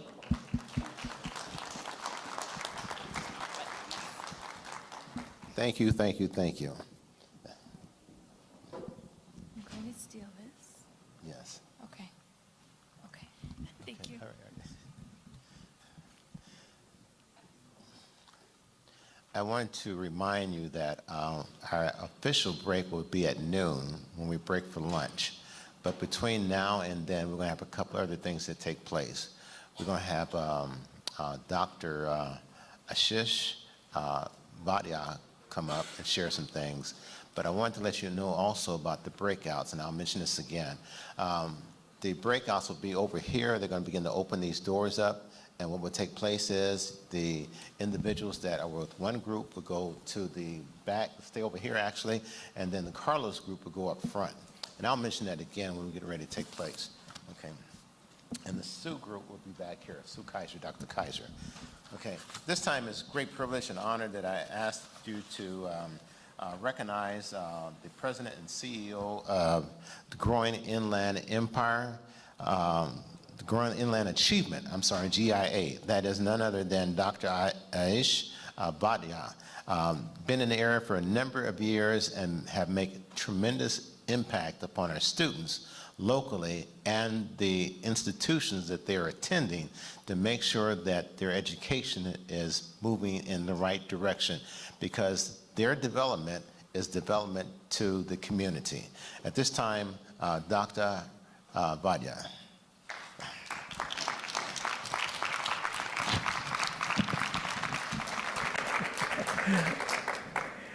Thank you. Thank you. No, I think I'm good. Yeah. Well, thank you for that. Can everyone hear me okay? Yeah. Thank you for that introduction. Really pleased to be here. Good morning, everyone. Thank you, Dean Chanaka, for the invitation back. You invited me again from last year. So obviously, you know, I didn't do so badly last time. I guess it's back. It's good, really good to be back here with this wonderful crowd and to discuss all the issues affecting education. Such a critical topic. And I really do admire the Watson College of Education really focusing on this Educational Leadership Summit every year to bring folks together around these important topics. Now, I guess I missed the memo. I didn't realize we could have, salsa music. We could do some dancing on this stage. You know, I would have practiced my dance moves a little bit and made sure we had that. What a great preceding conversation. And, you know, I'm an economist by training. I'm going to get into my conversation. So when the first time Dean Chanaka said, we're going to talk about equity, given the state of how divisive this word has become, I thought he wanted me to talk about capitalization, the stock market, leveraging your home value, and so on and so forth. And he said, no, that's not what we're doing. We're going to go back and talk about the real issue of equity. So again, a real pleasure to be here. So the topic is the impact of equity measures on educational attainment in the Inland Empire. And I already warned you, I'm an economist by training, so you're going to get a heavy dose of data as well. But hopefully there is a story here that I would like to share with you about what is going on in the Inland Empire, a region that we all care deeply, deeply about.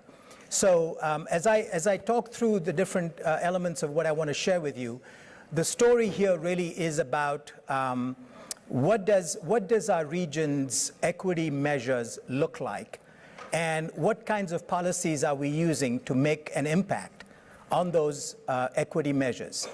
And what does the data show? So that's sort of the story. I want to sort of weave in a couple of examples that might help give you a sense of what's going on here. So very briefly, I'm not going to go into too much detail about my background. I've been a long time public higher education a person serving public higher education for many years.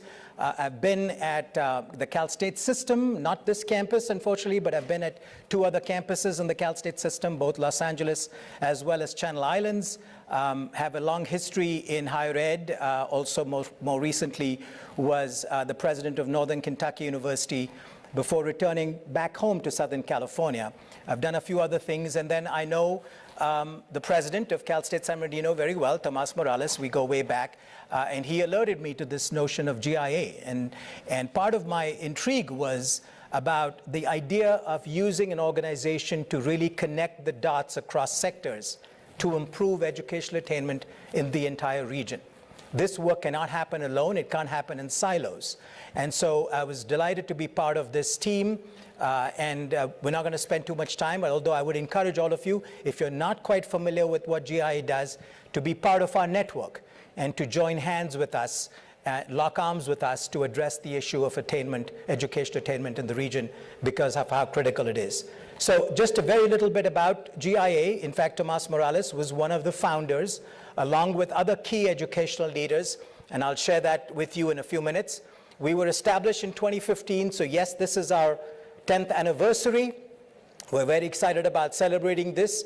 And it emerged from a partnership of nonprofit, of education, of community and business leaders that said, look, we need to address post-secondary attainment in this region. And our job is to find a way to connect all the dots, to unite the region around a shared vision of a well-educated and thriving inland empire. And so that's kind of what we're all working with. We are an organization that is a nonprofit. We are funded by national and regional philanthropy, as well as some other grants that we receive. We work in close partnership with most of the educational institutions in this region. And there's certainly more that we can discuss about that. What is GIA's vision, mission, and values? I'm not going to read all this on the slide. But the idea behind GIA's growth and evolution over the last 10 years has been to be really a leading voice for a well-educated and thriving inland empire. And I like to explain it in the following way, right? When people talk about education in the inland empire, and they have a question, an issue, or a problem, or a challenge, or even something to celebrate about, my hope and aspiration is that they reach out to GIA and either share that with us, or talk about brainstorming with us and see how we can make an improvement in that. So given the nature of the work we do, we want to really all work towards this vision. Our mission is to really connect the dots, as I said, from cradle to career.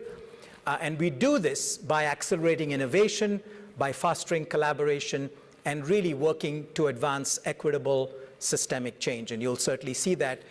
Those values speak for themselves, and I'm really very happy that we really focus on those core values as we do this. To give you a taste of the impact of GIA, these are the members of my board, right? And you, as I think several of you might see names and people that you recognize. Certainly those of you on the campus right here will recognize that Tomas Morales is there, along with Jack who is now the new Chancellor of UC Riverside. Previous to that was Kim Wilcox, who was also one of the co-founders, who just retired recently. We've got leaders of both the county superintendents of schools, Ted Alejandre from San Bernardino and Edwin Gomez from there. We have Paul Granillo, who, by the way, earlier this spring was given an honorary doctorate by Cal State San Bernardino. He heads up the Inland Empire Economic Partnership, and you can see the community district chancellors. So this is an influential and powerful group, and the idea that gives us the ability to make systemic change across the education sectors in this region. All right, so I want to set the stage a little bit. Some of this, probably all of you know this information. You're very familiar with the Inland Empire. But for many people, even in California, but certainly those outside California, don't really understand and appreciate how much a region of significance and consequence the Inland Empire is. We have 2 counties. We span nearly 28,000 square miles. We have a population of 4.7 million people that is greater than 25 states. I mentioned I spent about 4.5 years in Kentucky. I tell my friends and colleagues there, I'm now serving a region that's bigger than the state of Kentucky, to be perfectly honest, right? It's a growing, diverse region. However, we have our challenges, and you can see what's listed in there under the educational and workforce challenges. Despite now being the 11th largest metro in the country, we just surpassed Boston, and we're nipping at the heels of Phoenix. And when we cross Phoenix, we'll be the 10th most populous metro in this country. But unfortunately, our post-secondary attainment rate is among the lowest for metro regions over 1 million people. So we have our work cut out for us. Our degree attainment, equity, as well as economic mobility lag many of the state. But like I say, this is a region that deserves attention because of the national and statewide implications it has. You can see the graphic that shows you the demographic profile of this particular state. All right, the other point I want to make in setting the stage is, why are we all so passionate about educational attainment? And the reason we are is it has direct implications and correlations with upward economic mobility, which is the true American dream, right? The idea that you want to do better than your parents in terms of socioeconomic success. And so we commissioned a study last year that looked at how does the region benefit from producing an extra post-secondary graduate? And by that I mean both a degree or a credential. And you can see on this, on the left-hand side, all the reasons why the community and the region benefit from having one more post-secondary. Every additional post-secondary graduate, whether it's a baccalaureate degree or a credential of value beyond high school, it adds nearly 100,000 to the economy, which is a pretty big number, right? Those graduates actually can afford homes that are over $200,000 more in home value than those without. They also bring in additional employment and jobs. On the right-hand side, you'll see, of course, what the median earnings are, but that lead to, in the Inland Empire, by degree attainment. And again, for all those studies and for all the hype and the noise that we keep hearing, which as an economist, it really pains me quite a bit, when people talk about the value, is there value in college? Does it actually pay off?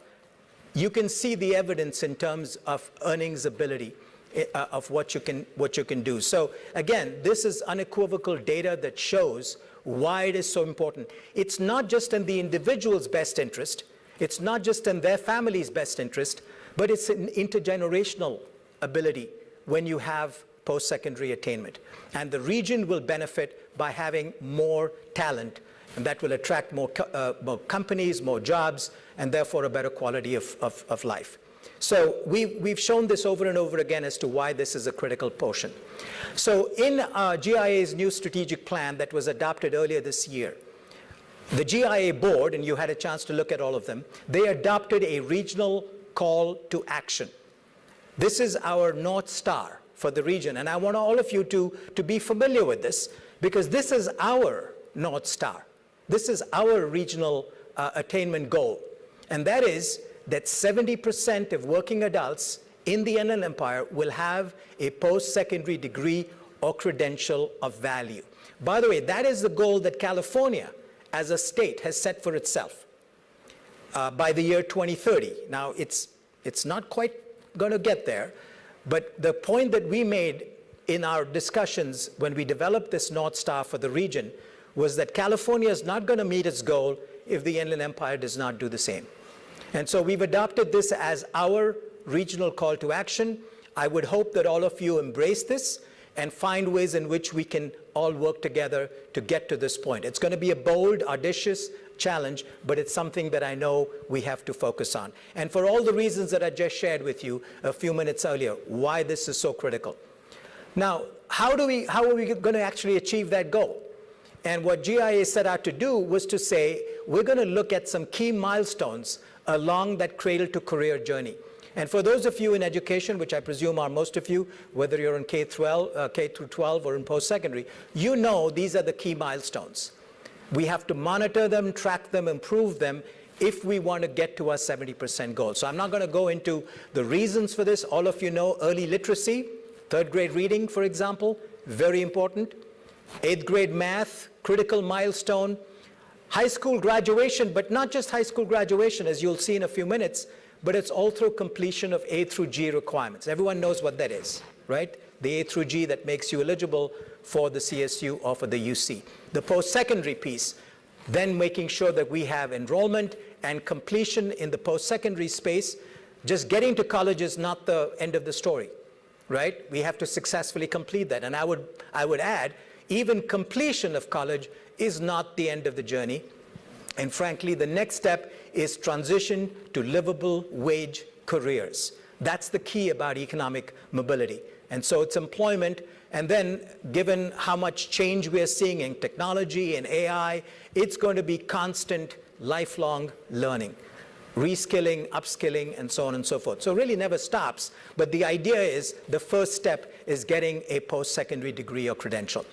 So the nature of the conversation today is about equity. And yes, I was somewhat being facetious about how divisive the word has become in today's climate, which frankly in many ways is perplexing, because I think it also comes from a lack of understanding of what exactly equity means, right? And a lot of people kind of make this judgment. So I thought, and I think again, all of you know this very well, but just to put in perspective, what's the difference between equality versus equity. Everybody says equality is, it's okay. That seems like it's but what does equality mean? And I pulled these graphics from a report that was done a few years ago by the Center for Urban Education at University of Southern California that explains, I think, very much in the context of education, what equality means versus equity. So I'm not going to go into this. I hope you can see it quite clearly. But it means equality essentially envisions and imagines an equal world, right? We all step on the bottom rung of the ladder, and we all will climb up towards attainment, towards a degree, towards a job, towards whatever life goal that we have for us. Everybody starts off on the same bottom rung, and they're going to make their way up through sheer hard work and so on and so forth. The reality, of course, as you can see from the middle segment, not everything is equal, right? The world isn't equal. And you can see, depending on where your starting point is, there could be a variety of challenges on that ladder to success that you encounter, right? Whether it's purely funded schools, whether it's other aspects. And if you look at the person right on the my far left there, that person's climb to the top is a lot shorter, right? Because of all the benefits that have been accrued over a period of time. And so by contrast then, the notion of equity means we sort of think about redirecting resources on those pathways with the greatest need to fix these barriers and to intentionally provide support. The concept that is at the core of equity is the concept of targeted universalism, right? And many of you, I think, know that. Basically, what that means is we have universal goals for all the individuals, but then we have targeted implementation given their circumstances and given their specific kinds of needs. And the idea is not to say, we treat everybody equally, because not everybody starts with the same at the same level. And in order to provide an opportunity with that goal. So going back to our 70% goal, that's a universal goal. We expect every working age adult to have that goal. However, we know, given circumstances, we need to start thinking about very different implementation in order to actually get there. So that's going to be part of the discussion that we'll be having certainly in that. So our working definition of equity is basically the systemic, consistent provision of opportunities and targeted supports so that student outcomes are not predicted by race, income, or zip code. And this is a very critical portion, right? It should not be. If we intrinsically believe in this, that your zip code, your race, your income, your family circumstance shouldn't predetermine your fate, then that means we have to take an idea of a targeted implementation approach, consistent, systemic approach to providing the supports so that we can all prosper. And this is not just for individuals. When you lift all boats, everybody really does benefit. And that's really the core aspect of this. All right, so how do we measure equity? And I'm going to give you a quick example of how we do this a little bit from the education point of view. So there are three sort of fundamental rules in measuring equity. First and foremost is you focus on outcomes, right? What are those outcomes we all agree on? What are those opportunities to learn? Then we look at absolute values or absolute levels with gaps. And I'll show you a quick example that might help that. And then we look at tracking distance to parity over time. Are we making progress or not? So here's an example. This is using real data for 8th grade math. This is for state, for the California, right? I'm gonna start getting back a little bit into some specific examples in a second. But we have 8th grade math. This is the percentage of students meeting or exceeding grade level at math, in math proficiency. You can see the numbers vary. I think we missed a couple of those, but I suspect the top group there is black students, then is Hispanic students, then is white students at 48%, and I know it's cut off, but I think the Asian group is 70%. Okay, hopefully you can do the math right there.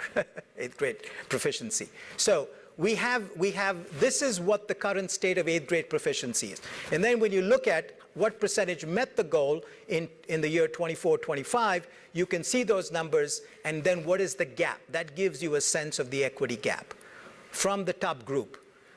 It varies from 22% to 48% to 52% across different racial groups.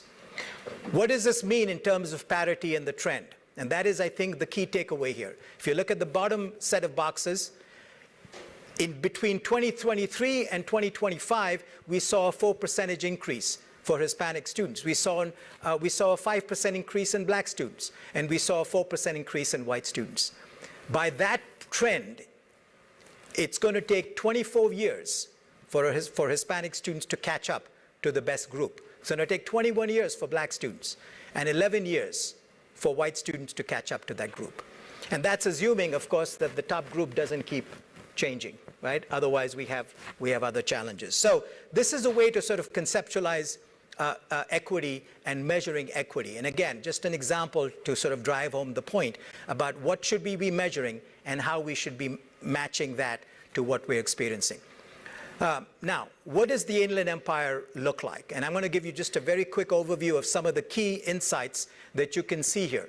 This is the current state of educational attainment for those over 25 in the Inland Empire. As you can see, only 32% of the Inland Empire adults held a post-secondary degree, which is amongst the lowest amongst large metro areas. And you can see by distribution from no diploma to high school to some college and so on and so forth. Nearly 1 in 4 people, by the way, 22% or so, has some college but no degree. And that means we have to be asking ourselves a question. What happened, right? Why did we fail them? How did we not make sure that their journeys were completed? This is an opportunity for re-engagement. What about baccalaureate degree or higher? Now, this is by age group, by racial group. You can see some of those disparities that I was talking about. Despite the fact that Hispanic Latino adults are about half the region's population, they only produce 15% of baccalaureate degrees. And you can see across each of those groups there how that distribution exists. So again, BA attainment by population is an area that we have to be focused on. The whole reason why many of the educational leaders came together around this common idea. Where did they drop off? Again, the data seems to be just cut off just a little bit there, but those bottom numbers are the years leading up to 2024. Only 57% of Inland Empire high school graduates enroll in college within any college, 2-year or 4-year, within a year of graduation, compared to 66% statewide. So we're lagging the state in that. That's one of the big challenges that we're certainly working towards, right? Again, if you look at transfer students, only 8% of community college transfer students transfer to a 4-year degree, and 15% complete a program within 3 years, which is also compared to 11% and 17% for the state. By the way, the state has nothing to be proud about either, right? There are real big challenges, to be perfect. And I would add, I don't have the, but very similar to national data. National data is only slightly better. Transfer is a huge problem. We haven't solved it. If and when, maybe I should say, when the Inland Empire gets this right, it's going to be a national model. And I think we're working very hard, working with all our 12 community colleges and, of course, CSUSB and UCR to address this challenge. But here's where they fall. All right, so I'm going to get to the crux of the issue in a second here. And what I'm trying to examine are 2 questions. Have state policies made an impact? Have they driven change? And the 2 questions I'm going to look at is, have policies to improve A through G completion closed equity gaps? And the second example I'm going to look at is, have policies to improve math placement closed equity gaps? Okay, so those are the 2 examples based on some of the data. So what are these examples? As some of you know, A through G completion, AB 130, which was signed in 2021, provides nearly over $500 million in grants to LEAs, right, lead education agencies, to improve A through G access. Subsequently, AB 167 and Senate Bill 153 supported ongoing implementation and funding. That is the policy we're going to look at to see if it had an impact or not. The second one is developmental math, which is AB 705. Many of you may be familiar with that. It requires colleges to place students using high school coursework, not placement tests. This is meant to increase students completing transfer level math in their first year. All right, so let's look at A through G completion. I do apologize for the thing. It's a little bit murky. I guess there must have been some issue of translation with the data there, but I'm hopeful we can see this. On the left-hand side, we have the data for 2022. So that was pre the AB 130, which allocated $500 million to improve A through G access, right? Based on student populations. On the right-hand side is the data for 2023, 2024. On the top you have Riverside. On the bottom you have San Bernardino. The blue bars over there show you the high school graduation rate. And as you can see, it's actually quite impressive. In fact, we are on par, if not higher, than the state when it comes to high school graduation. So it's not high school graduation that's the challenge. It's the fact that most of those students are not completing their A through G requirements. And so you can see by the orange bars in each of those cases, and it is by race and ethnicity. So again, hopefully when we actually get the data out, you'll be able to see the differences. You can see that there has been a modest increase between 2021 and 2022. So the gaps do persist, but now, still the improvements are being made, especially amongst Black and Hispanic students, in meeting those eligibility requirements. So we're trending in the right direction. We're not quite where we need to be, but it looks like the effect of this policy is having some implication.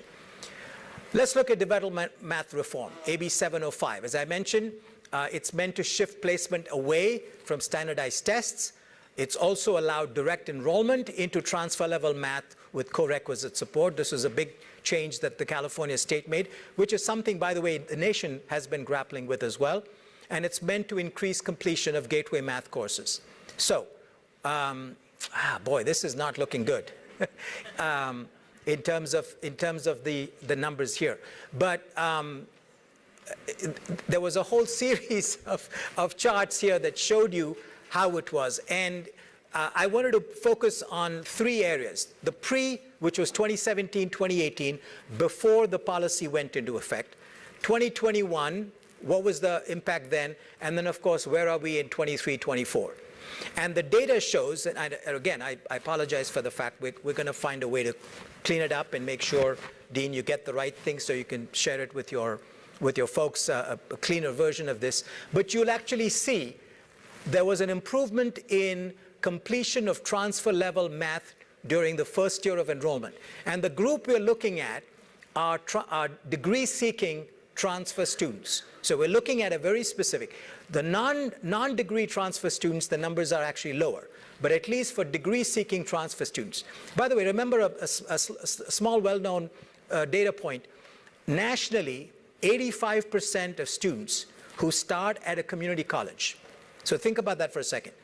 85% of students who start at a community college want to complete a baccalaureate degree. They enter a community college with the idea of eventually getting a baccalaureate. And the reality is only 15% actually do. So there's a big disconnect between what those students aspire to and what they end up. And I would submit that a lot of this is the responsibility of the education institutions in not providing the right kind of support and thinking along how that happens. So that's a whole new topic maybe for next year's conversation, but really one of the issues is there. So we saw some really good improvement in completion of transfer level math from 2017 up to 2021, 2020 and 21. And then a drop off. Some of this could be because of COVID. It could really be some of those issues. But the question is, was it having some sort of impact or not? So I wanted to show you two examples of what state policies can actually do. Well, before we wrap up, though, I wanted to maybe just get a sense from you on a couple of live poll questions. So here's what we're going to do. If any of you have your phones, you can bring them out and do the QR code there. There are two questions I want to try and get to if I can. So let me know if you've got it. You'll see the first question.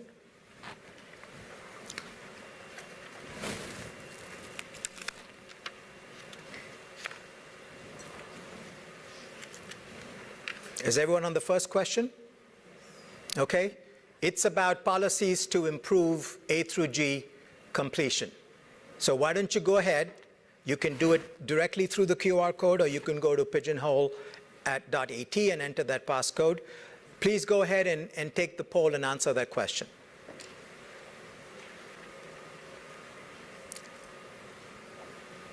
We'll give you a few seconds, and then I think our folks back there can click on the live results dashboard and make sure we can see the answers. Is this the first question comes up only, right? Okay, and we have one more. So let's just see what the first question. We have some people, all right?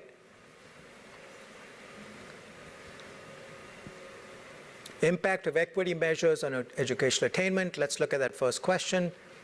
Okay, there we go. How can the region close educational equity gaps in A through G completion? 44% of you said implement early awareness programs for students and parents. Okay, make A through G the default curriculum. By the way, some school districts have made it a default curriculum. It is by school board policy. It's not universal. Neither the state has not actually adopted that as a policy. They have left it up to individual school districts. So it's interesting that nearly a third of you say make that. And then, of course, increase the number of college prep courses available, as well as about 10% said invest in teacher training and professional development. So that's helpful.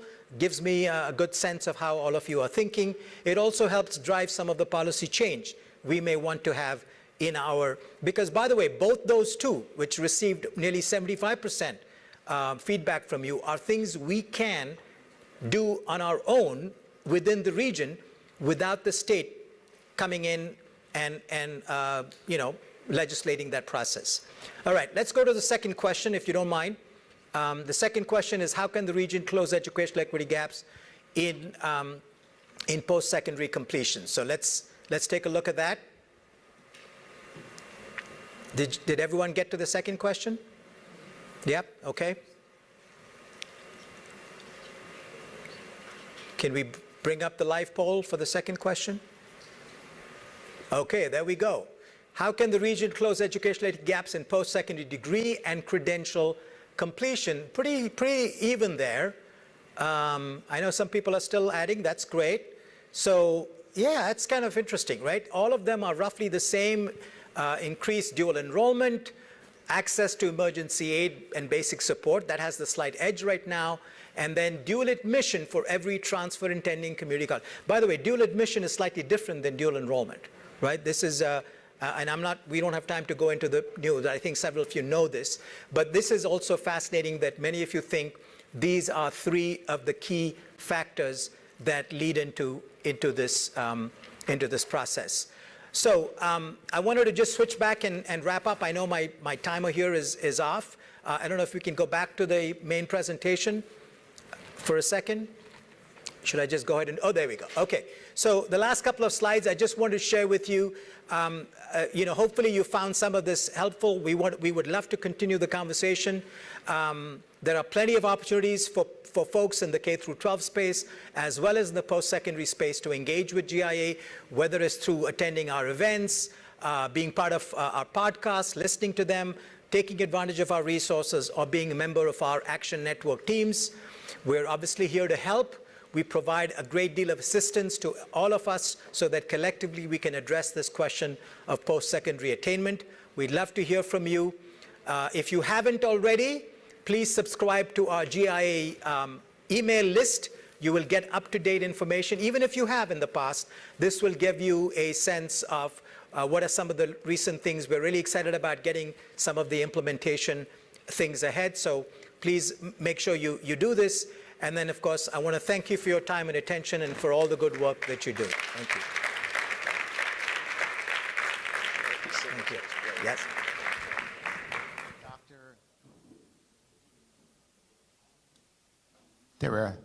Dr. Ashish Vadla, fantastic partner and collaborator in the area. I suggest that you take him at his word there and connect with him.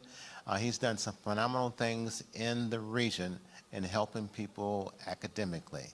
and we're proud to partner with him. We're getting ready to make a transition, but I wanted to tell you also that when you need to go to the restroom, to go out of the doors, go down the hall this way, all the way to the end of the corridor, and make a right, and you will get to the restrooms. We're getting ready to open these doors right now for the breakout sessions, and on the breakout sessions, we actually have 3. Dr. Sue Kaiser, she's going to be meeting with the superintendents and administrators on the bottom right over here. And then also we have Dr. Carmen Beck. She's going to be meeting with the students, teachers, and parents. She'll be meeting actually right in this area here. And then we have Carlos Gallin and Tamara Ruse. They actually will be doing the session over in this area over here. Yeah. Yes, come on.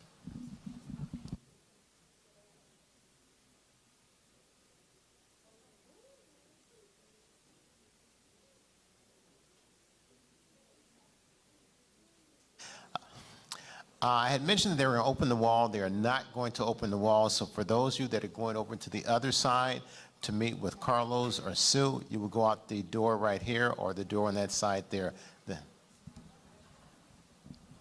There's a little pathway right between there.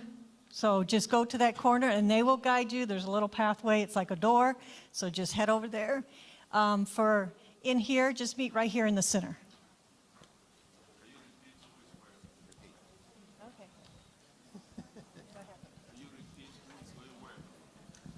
Yes, I'll repeat once again so that everyone has it.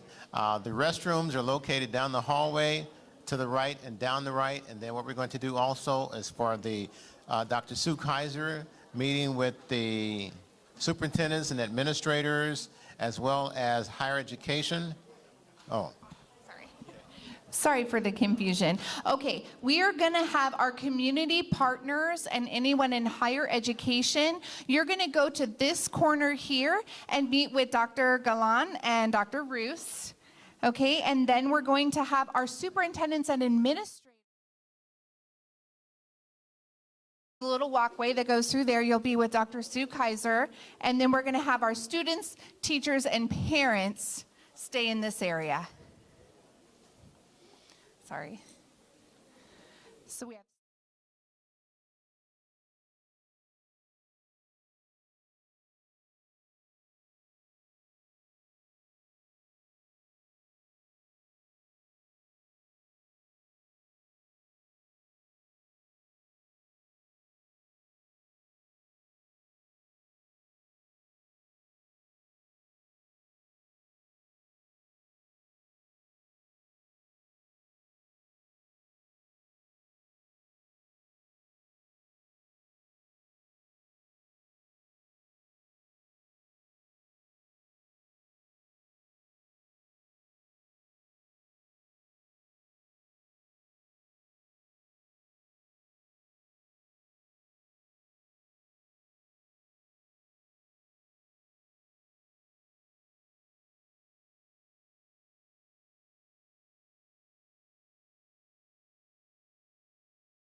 We had some wonderful discussions in the breakouts.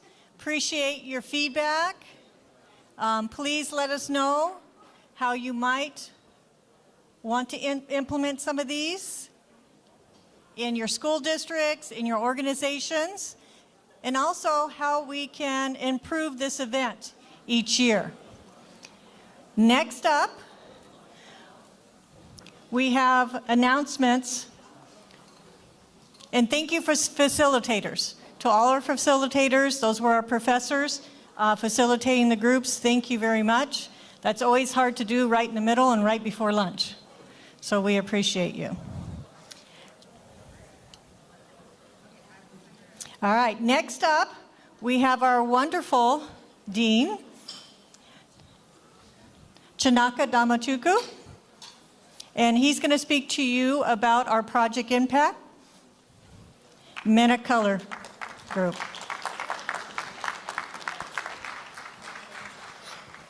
Thank you.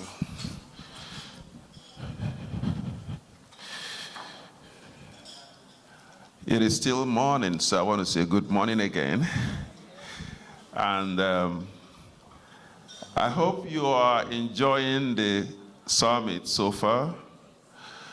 I know that there has been lots of very important conversations about equity, about the challenges we face in the Inland Empire.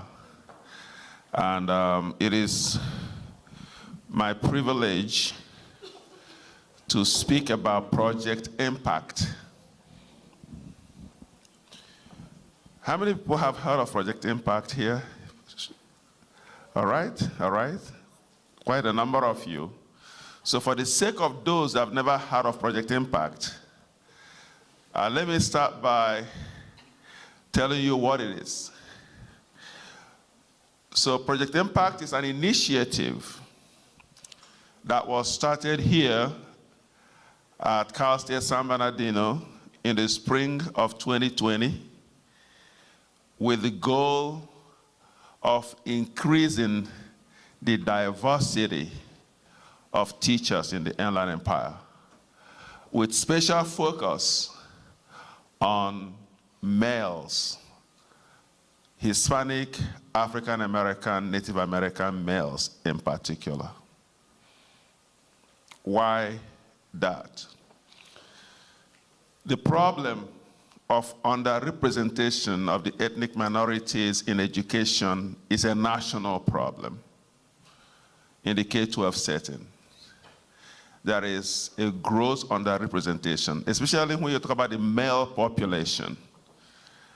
And a lot of writings and research and studies have been done about the school-to-prison pipeline issues. And a lot of young men and women who come from low socioeconomic backgrounds often don't have male figures in their lives. So the school becomes a place where we can intentionally cultivate those male role models. And studies have shown that the absence of these men and women of color in many of the classrooms was not a natural cause. There were intentional actions that created the gap that exists right now. And if you're somebody who likes to read, there are two pieces of literature I have up there that I will encourage you to read. One of them is the book by Derek Black titled Schoolhouse Burning. It's a history of the American public education and the challenge of democracy and how some of our government actions have disenfranchised certain populations. But also Leslie Fenwick's book, Schoolhouse Burning, Jim Crow's Pink Slip, is a study that carefully documents measures that followed Brown v. Board of Education that actually disenfranchised Black teachers and administrators especially, because when school busing was mandated, a lot of the teachers who taught in black schools lost their jobs. They did not move to the white schools with their students. Students were moved to white schools while the teachers lost their jobs. And it's taken years to try to regain that loss. There are congressional documents that document more than hundreds of thousands of teachers and administrators who were highly qualified who lost their job. And so, when you look at what happens today in the school setting, when our minority male and female students often feel like the school places are not a very comfortable place for them, you begin to wonder, what can we do differently? The whole issue of, when Dr. Vijaya was sharing the data about Inland Empire, you continue to talk about the gap that exists across the ethnic groups in academic achievement. The first speaker also talked about that 2-inch gap that has persisted regardless of what you do. And it's because oftentimes we are talking about the gaps without asking ourselves, what are we doing that are continuing to intensify that distance? And what can we do to close that gap? So part of what Project Impact intended to do was to create opportunities for, not just for representation, but for academic impact. So the data that has come from different sources show the kind of success that can happen when you have a diverse education workforce.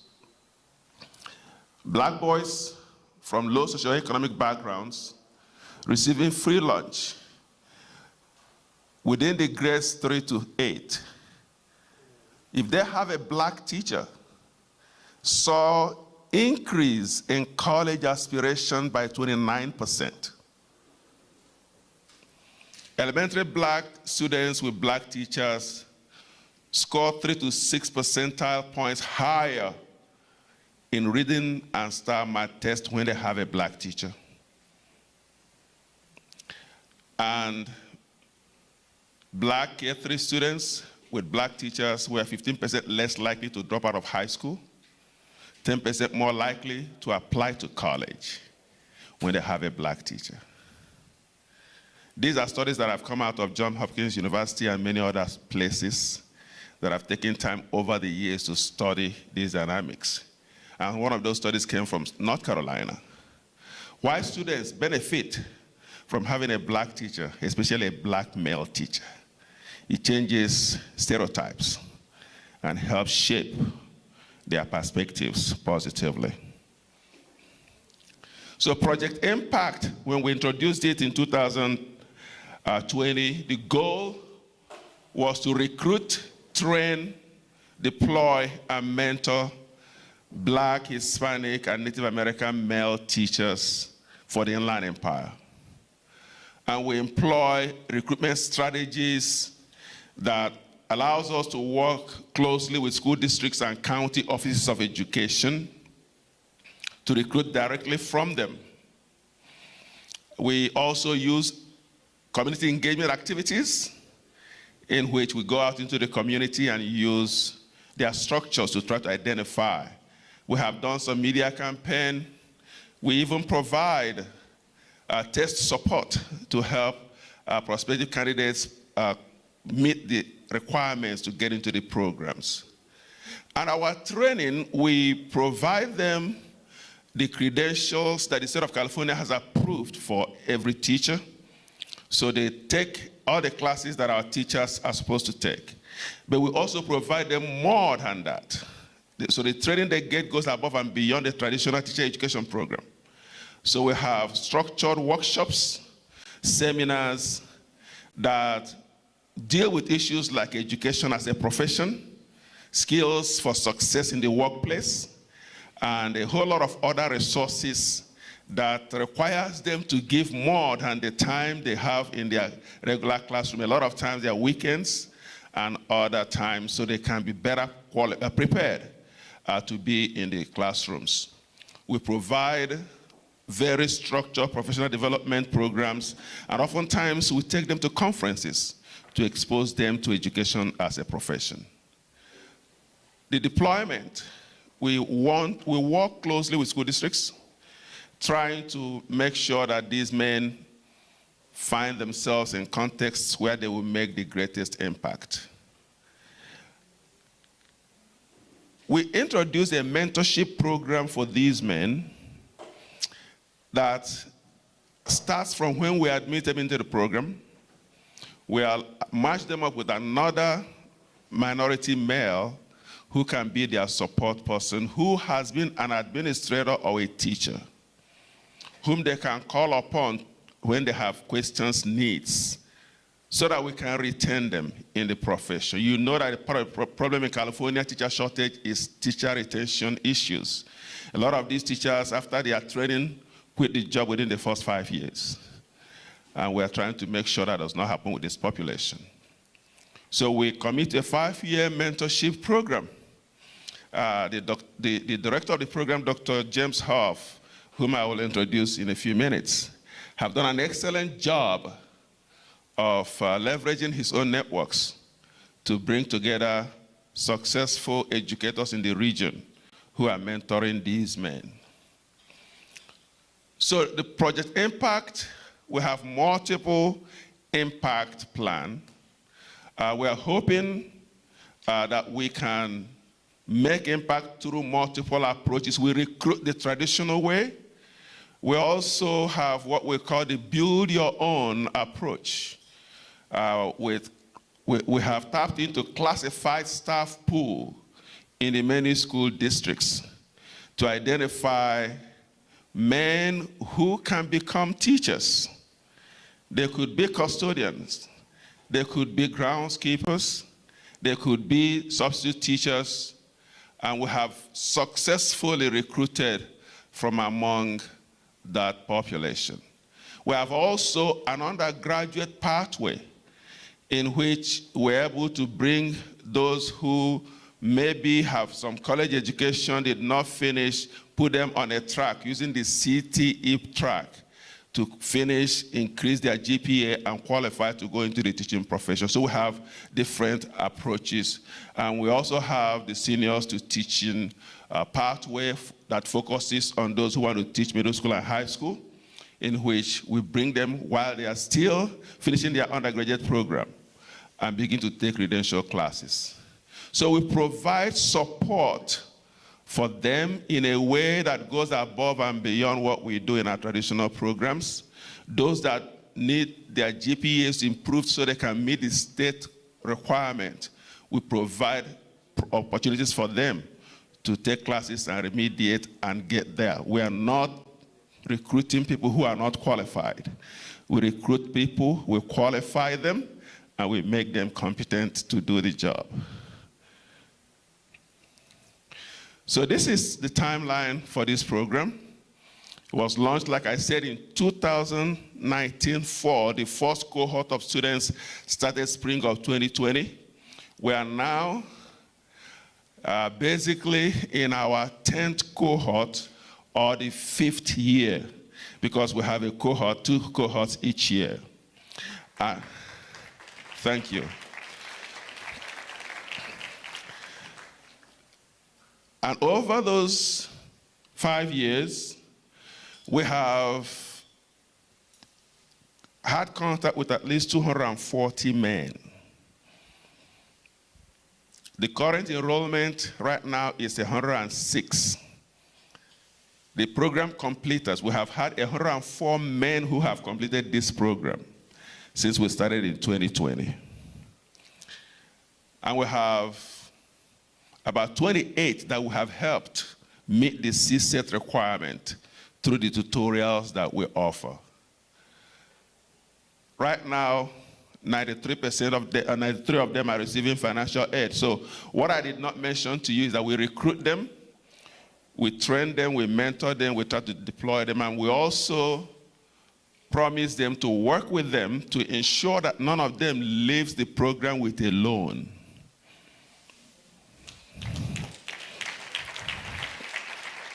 So what we do is we give them opportunity to explore every financial aid that is available for them. And when they have exhausted those, we look for money to pay for the difference. That way, they don't leave our program with any debt. So, total completers and enrolled as of this fall is at 210. And the director was just telling me that I will be surprised at the number of men that are going to start in the spring.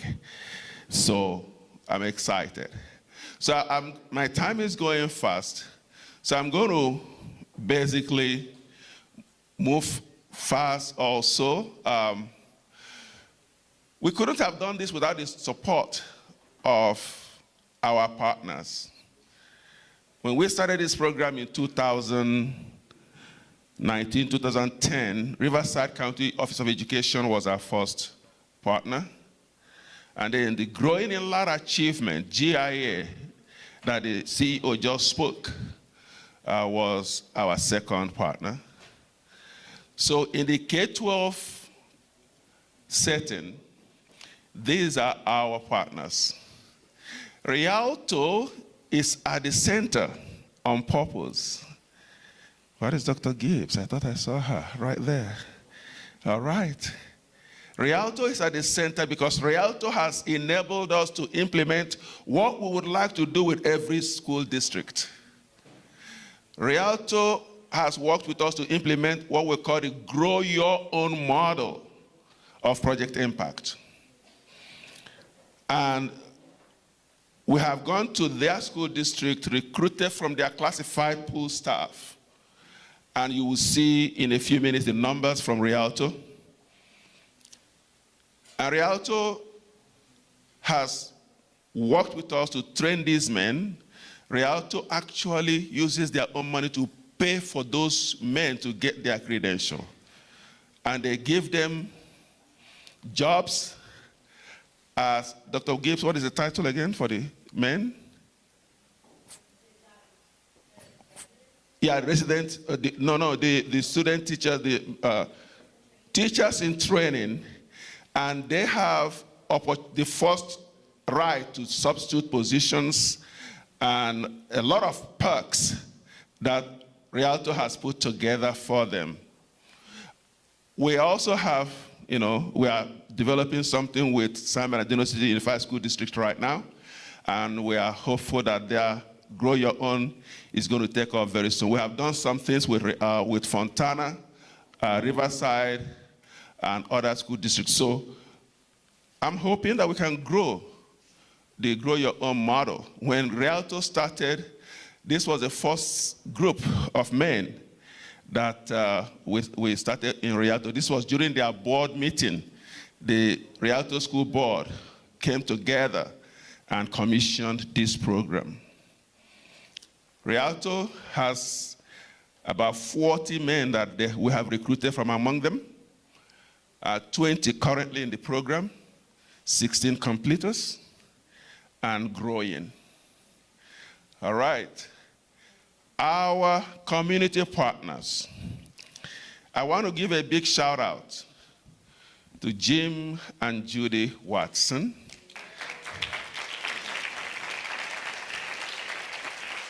Can you please rise and let people meet you? Jim and Judy are the people after whom our college are named.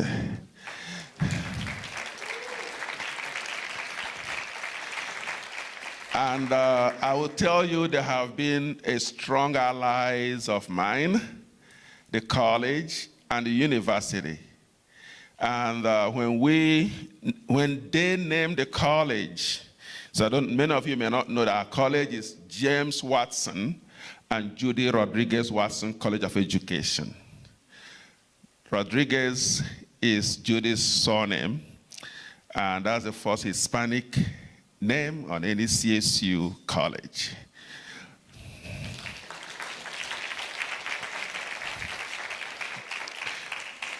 So they named the college with $8.4 million a few years ago. And out of that money, $1 million was devoted to Project Impact to endow it. so that this program will continue in perpetuity. So what they have done set us up. As you can see, we have other community partners, the Growing in Light Achievement Blue Educational Foundation, Orange County Community Foundation, Schools First. Schools First actually also came on board within the first year of this program, and I've been continuing to support it. The Inland Empire Community Foundation, the Weingart Foundation, as of a few months ago, our endowment grew from Jim and Judy's $1 million. We got another 2-point-something million into the endowment. So this program is set to endure. So what am I saying to you? The male students of color represent 43% of California K-12 population, and yet the number of males generally, talk less of minority males in teaching, is very low. We need to increase it. Schools with more than 20% teachers of color report higher levels of cultural competency and inclusivity in their curriculum. So if we will do this together, we can make a difference in our region. So for the first 5 years, we've been able to put at least 104 more men into the classrooms. Now, if we do what we're doing with Rialto, with your school district, we can grow exponentially, and this region will have a great impact. So I want to introduce Dr. James Huff. He was here, and I think he's still around. He's the director of the program, and feel free to talk to him, feel free to talk to me. And thank you once again. The clock has run out on me. Thank you, sir. Appreciate it. Project Impact, doing some great things in the area. Tell you what, you guys have been working so hard, absorbing all this information and everything, sitting there, giving your undivided attention that we're going to feed you. I tell you what, we have food in the back over here and food over to the right. The same items are at both stations. And what I want you to do is to do something for me right now. Your name tag, flip it over. There is a raffle ticket on the name tag. Write your name on it and put it in the box in the back.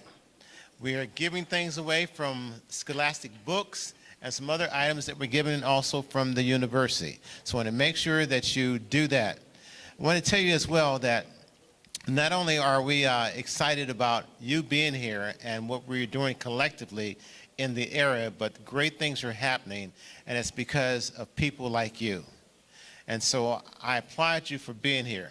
So don't take off, because the best is yet to come.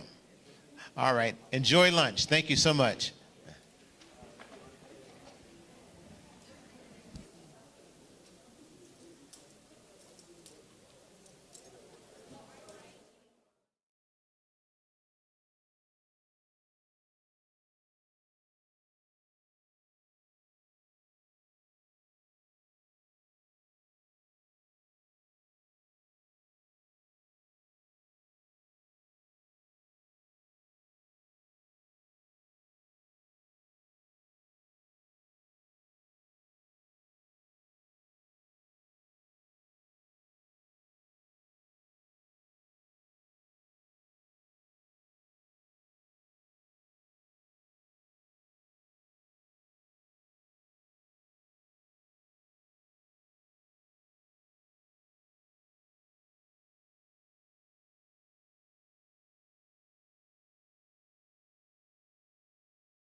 Dr. Sumbera will be handling the aspect of awards that we're going to do right now, but I just want to say a few things concerning the awards. When we started the Educational Leadership Summit about 5 years ago, we also felt the need to engage with the educational community of Inland Empire by calling out and recognizing significant accomplishments and achievements that are happening. So we developed, some of these awards were developed over time. Initially, we were recognizing catalysts, people who had made big impacts in the system. And the first 2 or 3 individuals we recognized was now late Dr. Annie Garcia, who was dean here, and Mary Hill, Dr. Mary Hill, who was a long-term educator in the region and also a board member for many years in San Bernardino City Unified School District. But these awards have developed and increased. It is our way of recognizing you as partners. But more than that, the process we undertake is we send out a call to the school districts.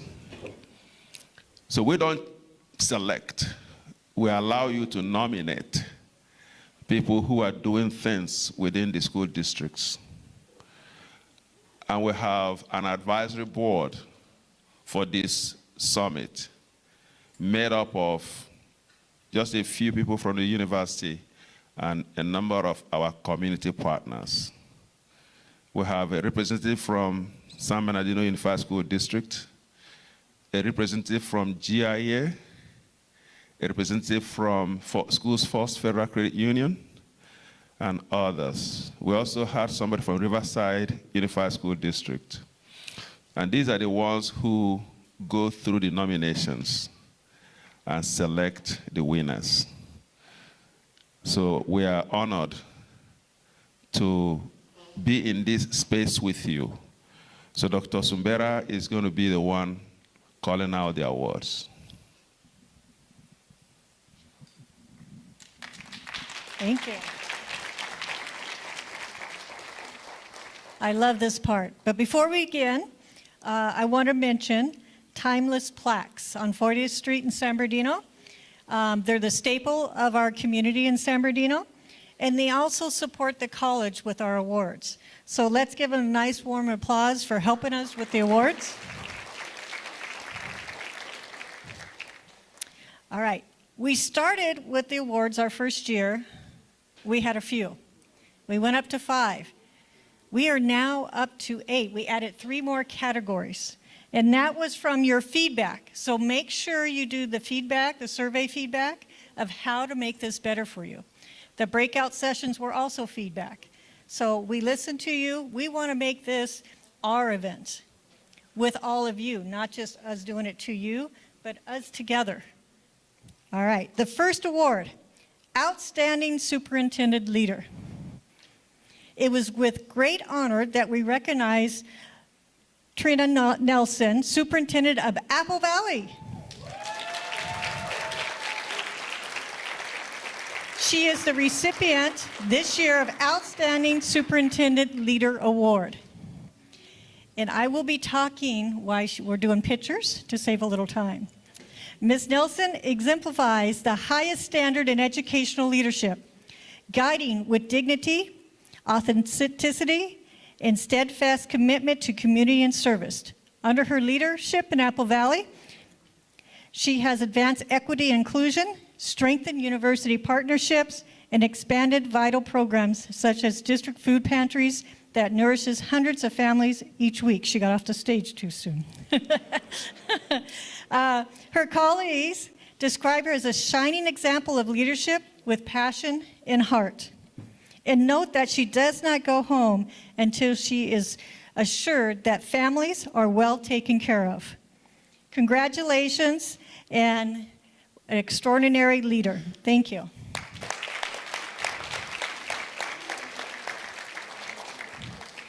Now, we added this category, Outstanding District Leader, because we had so many. It was, a lot of outstanding people doing wonderful things in the district. It was a great honor that we recognize Alex Jinks, Director of Classified.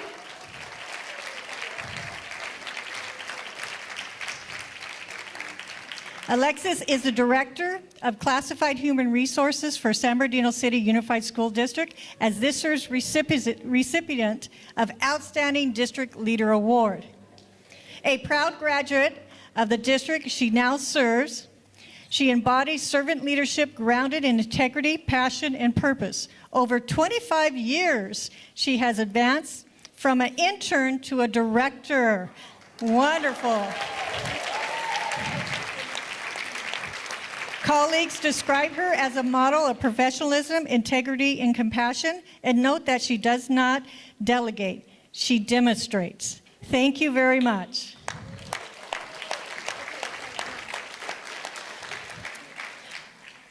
This one is our Outstanding School Site Leader. It was with great honor we recognize Michael Lozano.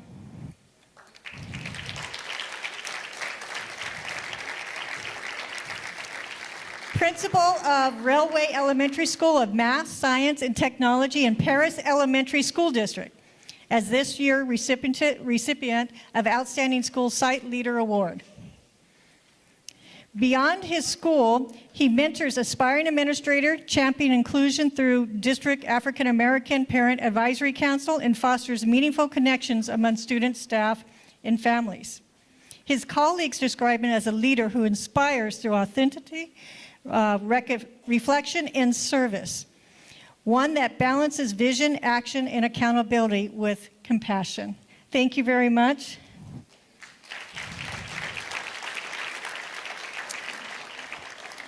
Our outstanding teacher was not able to make it this year because she is Barstow and she wasn't able to get down, but it is Robin Notwani from Barstow Unified School District.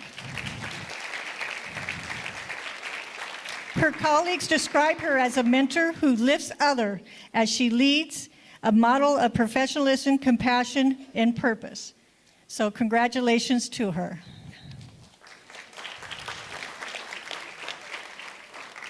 Another new category we have, and that was from your feedback, Outstanding Instructional Leader. With great honor, we recognize Tommy Arculeta.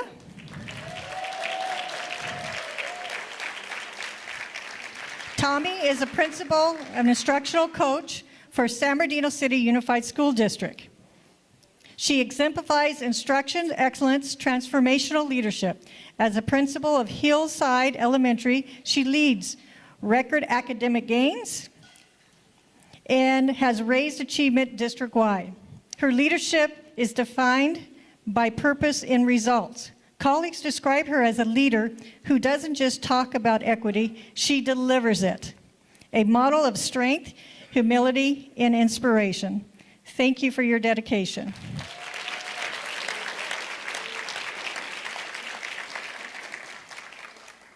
All right, next up, and this is also a new category, Outstanding Counselor Support Services Leader. With great honor, we recognize Cynthia Holly.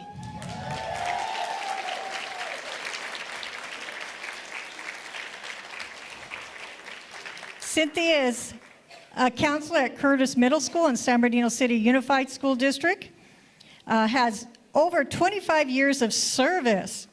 She exemplifies heart-centered leadership in innovation and student advocacy. She has founded Undercover Anti-Bully Team and leads initiatives like Black Excellent Attendance Team and Ignite, transforming how schools support wellness and equity. Her colleagues describe her as a standard of excellence in counseling, a champion who turns compassion into action. Thank you, Cynthia.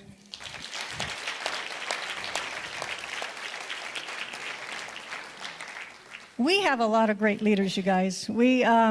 Just to break it up a little bit, Our panel, our advisory board, they had to read a lot of applications. Keep them coming. We want to add more fields and also award more individuals out in the community. All right, next up, Outstanding Classify Employee Leader. It is with great honor we recognize Hazel Walker.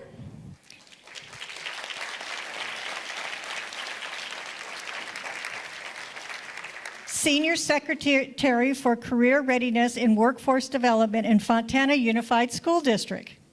For over 13 years, Ms. Walker has been cornerstone of her department, providing continuity, expertise, and steadfast support through every transition.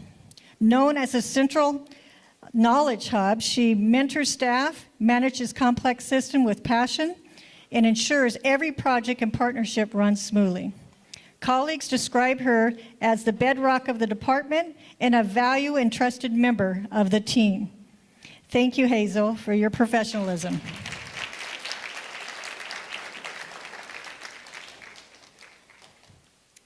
Next up is our Outstanding Parent Leader. So it was with great honor we recognize Jennifer Corrigan, Parent Volunteer PTA Leader at North Vermont Elementary School in San Bernardino City Unified School District.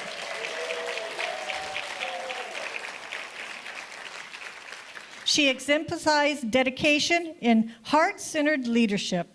As longtime PTA officer and school site council chair, she has devoted hundreds of volunteer hours to support programs, securing grants, and strengthening her school.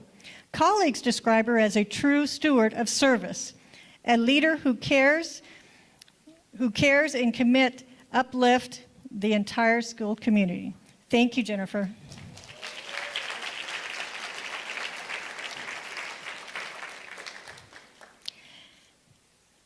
Last but not least, Outstanding Student Leader. We recognize with great honor Jennifer Negrete Magnet.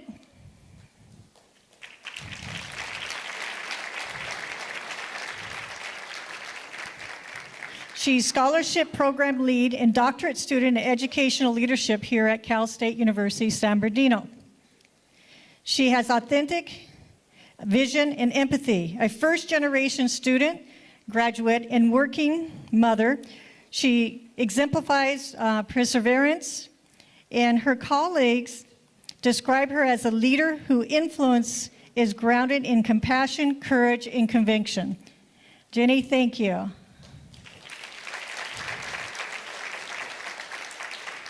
As the dean mentioned, we want to have more districts represented. We want to have more awardees because we can't do it without you. We are here, but we're in service of our K-12 districts and to support you, to honor you, and this to be a hub for us to do that in. So please, look for our email next year. Educational Leadership Summit, just put that in your tag and look for it and nominate people. Thank you.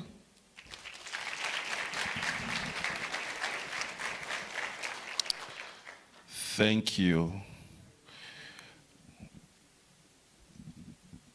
I'd like to use this opportunity as we are waiting for the Superintendent of Public Instruction, Thurman, to come to share with you some highlights from our college, the Watson College of Education. I just want to say that it is with a lot of humility that I speak for this college, because I'm surrounded by a pool of faculty and staff who are highly qualified, who are doing excellent job in preparing educators for the Inland Empire region and beyond. Their selfless service. I have faculty members that in the last few months I have had to tell people, you need to go home. That's how dedicated they are.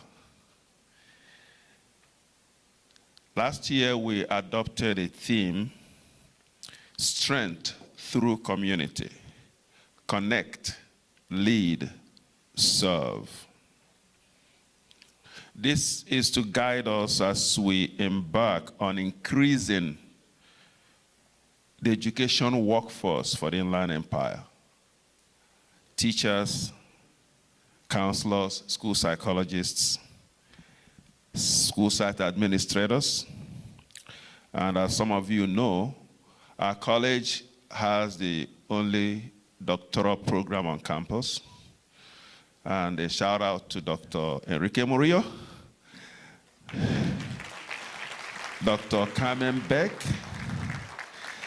They are the leaders of the program, and a wonderful support staff of Dr. Stacy Ortiz and Candice Sykes, and a pool of faculty that are dedicated and doing excellent work. So we produce leaders through that program for both the community colleges and the K-12 setting. So if you have an aspiration for a doctorate, I would like to put a shameless plug for you to consider our program. It's a 3-year program. And we have just recently launched a track that allows you to get both your preliminary administrative credential and your EDD at the same time, if you're smart enough. It's for only a few people, but we are making that access available to you. As some of you know, we have faculty members who continue to perform above and beyond. And just this last month, we hosted an international conference here that brought faculty from China and India so we can have collaborative engagement in education for sustainability. So those are some of the new things that are happening. April this year, our college was named one of the best graduate schools in the United States by the U.S. News and World Report. So I wanted to share a few of these things. I have a whole lot of things I would like to share. Let me conclude because I'm told that the superintendent might be here now. So our doctoral program still retains its designation that allowed this university to be regarded as a research university because of the quality of doctorate that we are doing. And our doctoral program is ranked among the 20% top doctoral in education programs in the nation. And that is quite an accomplishment for us. So if you want to partner with us in any of these areas of credential, for initial credentials, advanced credentials, master's degree, we have a master's degree in education, a master's degree in STEM education.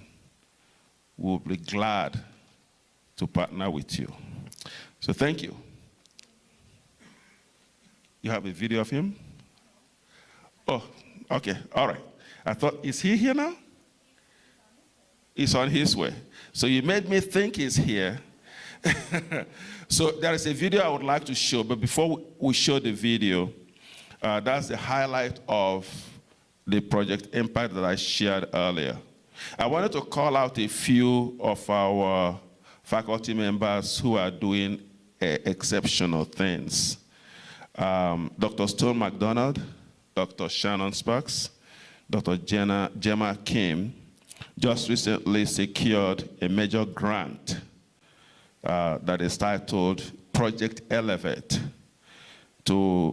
It's titled Empowering Through Evidence-Based Practices and Virtual Access to Technology-Rich Education. They're using this grant to prepare our educators at a higher level to be able to engage our special needs population more effectively. Dr. Jonathan Hall, Dr. Yewon Song, Dr. Shenyin Yin, Dr. Halil Tasova, and Dr. Pete Smith just this last summer held a summer institute on next generation science standard that targeted K-12 teachers, especially elementary teachers, to give them skills and competencies so they can be more comfortable in the classroom teaching science and math. These are some of the impact we want to make in the community. And I'm sharing some of these ideas so that if you desire to partner with us in any of these areas, we'll be glad to have your partnership. So a lot of things are happening in this college. I shared Project Impact during the morning session. We were featured by PBS, the public broadcasting station, about Project Impact. And that is the slide that they wanted us to show you. All right.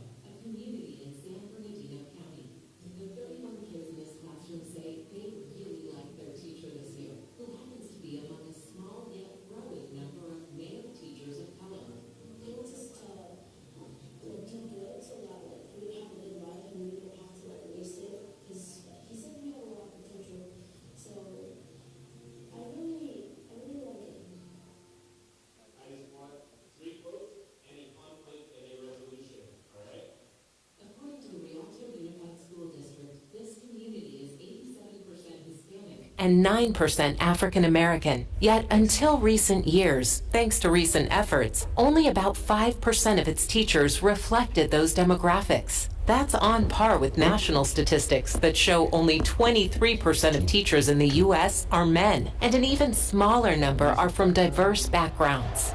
He's my first ever guy teacher. I like him very much. He's a guy like me, and he's very patient.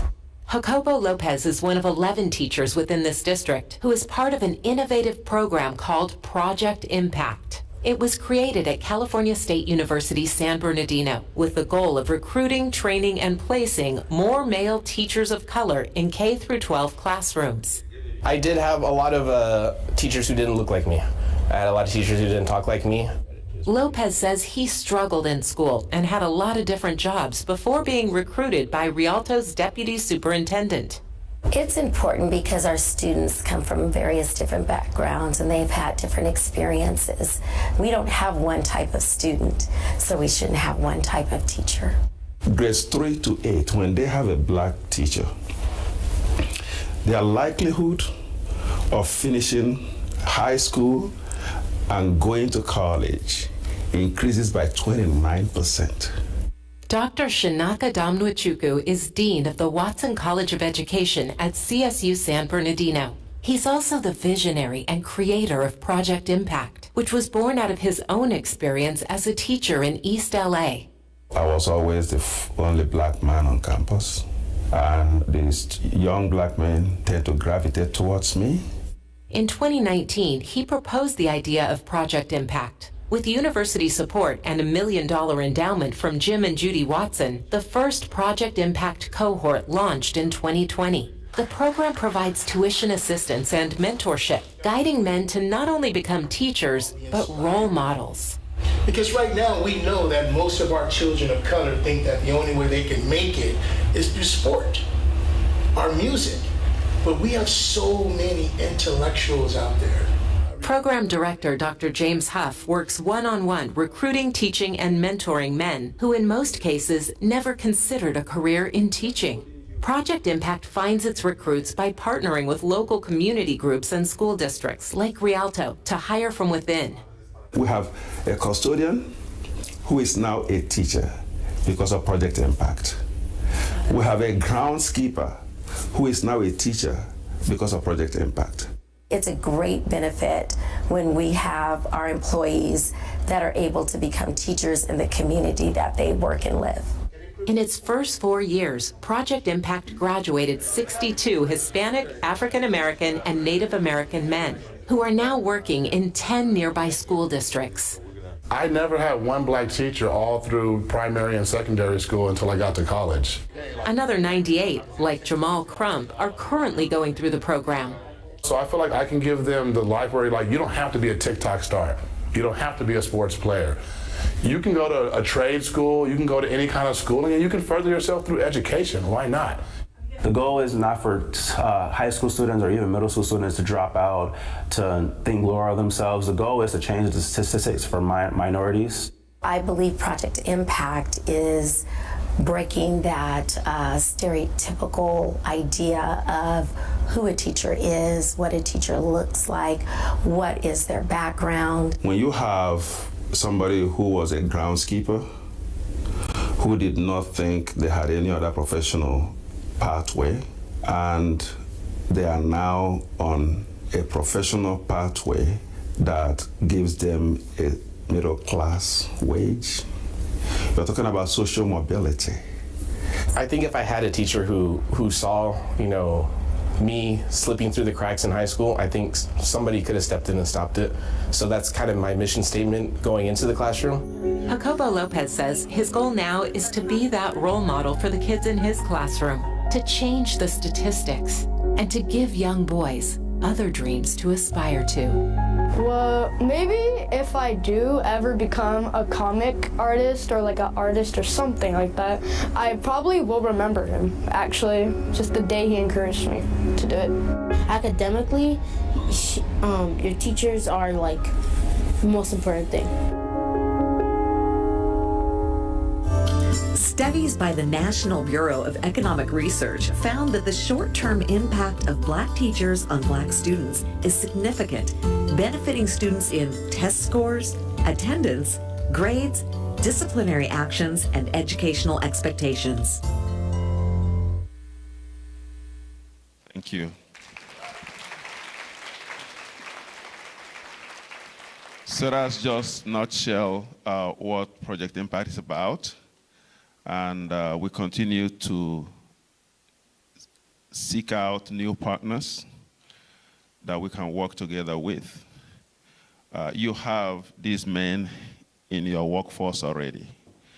And all we need to do is to engage with them and give them the support they need. Let me recognize some of our Project Impact leaders who are here. Because we couldn't have done this without people like Dina Walker. Would you please rise? Yeah, she used to be a board member of Rialto Unified School District, and through Blue Educational Foundation became part of one of our partners and made possible the pathway we have to Rialto. Dr. Ria McIver Gibbs, please. Dr. Gibbs is the Deputy Superintendent for Rialto Unified School District, and it is through her work with the district that we've been able to recruit 40 men who have gone through this program. Thank you. Thank you for the work that you guys have done. So at this point, we want to take a quick break because the superintendent is 10 minutes away. So if you can take a bathroom break, you want to get something to drink. Everybody who got an award from us, we would like for you to come up here for us to have a group picture. Oh, I didn't know that Ashish is still here. Ashish, I have to acknowledge GIA. GIA. So I didn't see you when I was looking around. And my friend,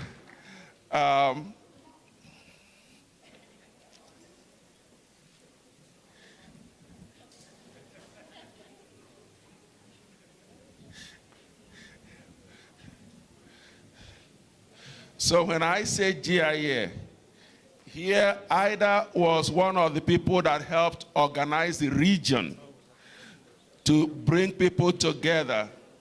And I just want you to say a word or two about what you guys have done to help us. Thank you, Dr. Tanaka. We're just always pleased to be part of the region. We're here to coordinate, support, and connect. We just finished a meeting talking about connections and the power behind these connections, and we see that in this room. And so every person who graduates from Project Impact is a miracle right here in our region that you're helping shape the future of our education and our economic mobility for the region. So thank you for being here today. So I wanted her to speak so that those of you who don't know what GIA really is, you really need to research them, you need to get engaged with them. They are here to serve all of us. And Ida, Anne-Marie, and Ashish, before Ashish, Carlos, Ayala, they have worked with us to make this happen. So no one group can take credit for it. But we want to thank you for your partnership. All right. And so while we are taking our pictures, I want to also recognize two individuals who are here quietly. Ray Watts and Ginger.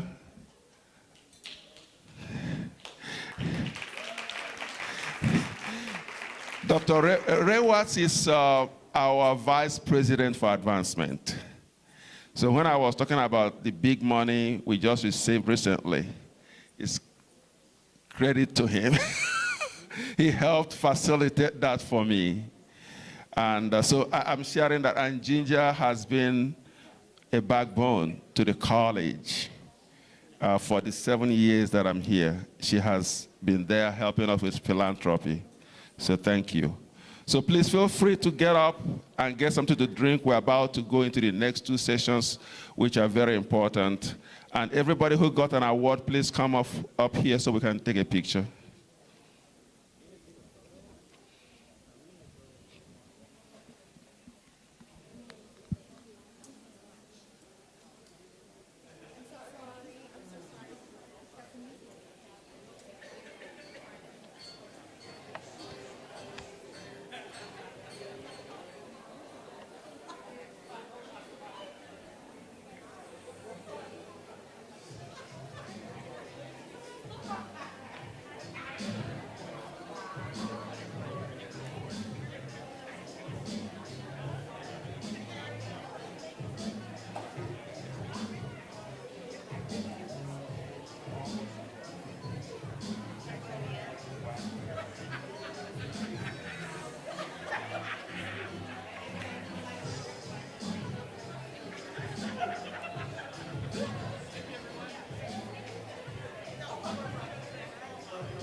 All right, everybody. Hello, hello, hello. Hello.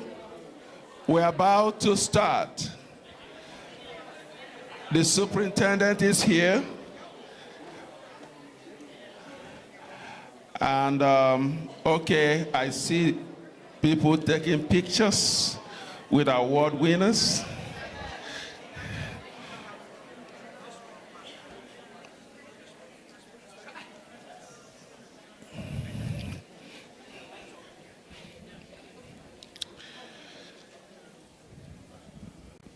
Okay. I have the honor and privilege of welcoming to the podium the California State Superintendent of Public Instruction, Mr. Tony Thurmond. Mr. Thurmond is a man who very much is invested in public education, and especially in this region. He has been a partner with us as a college and as a university on a number of projects. And every time we've called on him, he has showed. So please join me to welcome to the podium our State Superintendent for Public Instruction, Tony Thurmond.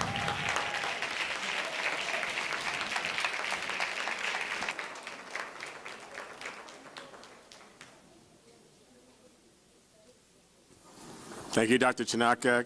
Good afternoon. Good afternoon. Now, y'all was lively when I came in here. What's up? I saw people popping and locking and rocking, and then everything just shut down. Is dinner starting to set in? DJ, give me a beat. It's not that kind of party, huh? Rialto parties like that, though. You see?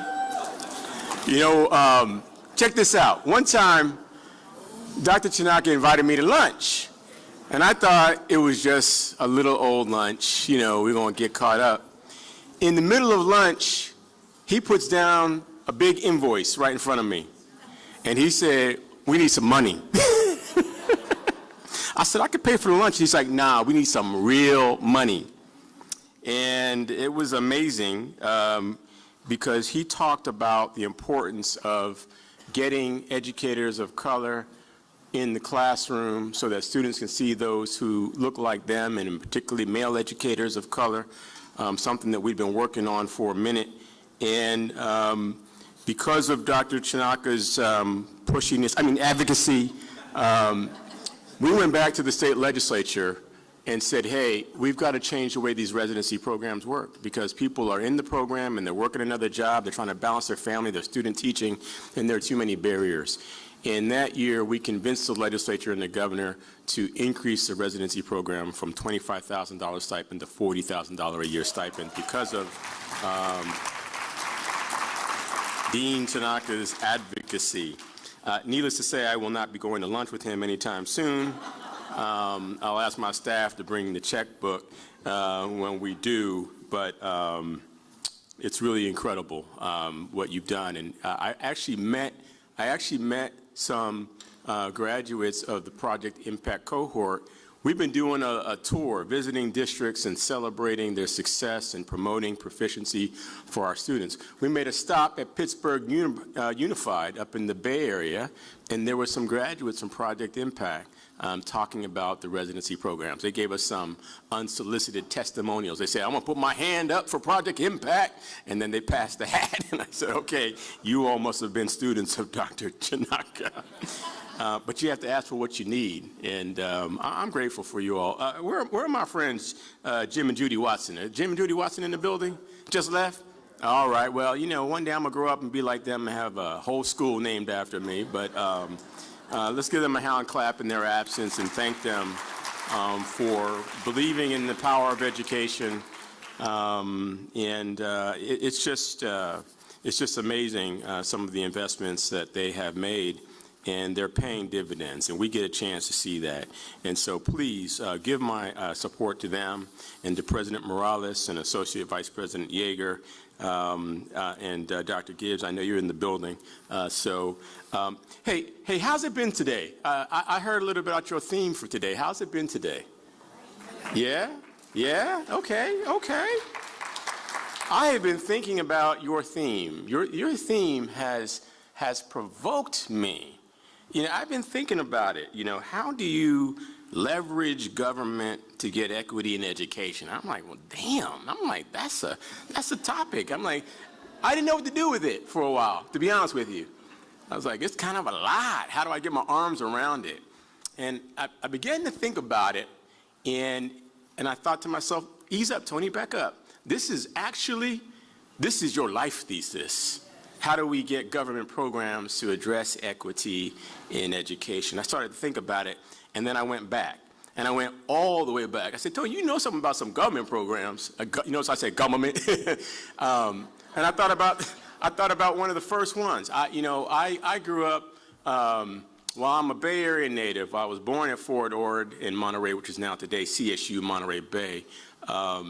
I ended up growing up in Philadelphia. My grandparents were immigrants. My grandmother came here from San Andres, Colombia, and met my grandfather in Panama. He was from Jamaica. They raised their family there. They all immigrated to the United States and to New York City, except for my mom, who became a teacher in San Jose, and so we settled in the Bay. On my dad's side, they were immigrants. Their journey went all the way from Detroit, Michigan, by way of Mississippi.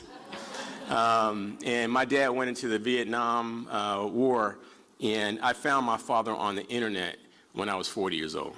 We had our first conversation when I found him then, and he talked about his trauma, how that separated him from our family. So my mom raised 4 kids by herself until she could not. My mom had cancer, and when I was 6 years old, she lost her battle to cancer, and my 5-year-old brother and I got sent to live 3,000 miles away with a cousin in Philly who we never met till we showed up on her doorstep. And she took us in, and she saved our lives. I mean, well, if I'm being honest, she kept us on lockdown, okay? It was like, you go to school or you go to school, period. That was it. What did I choose?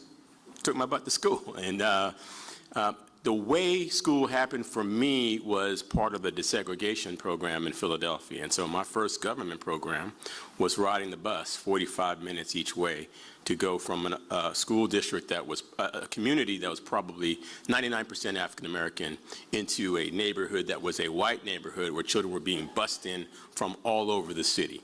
And they called it an academic plus school. I guess that would be like a magnet school by California and today's standards. And I'm like, well, why can't you do that in every neighborhood?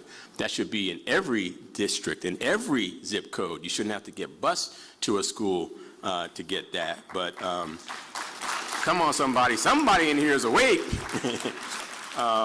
And so in my household where my cousin raised us, she was an immigrant from Panama as well, who worked as a nurse's aide, didn't have a formal education.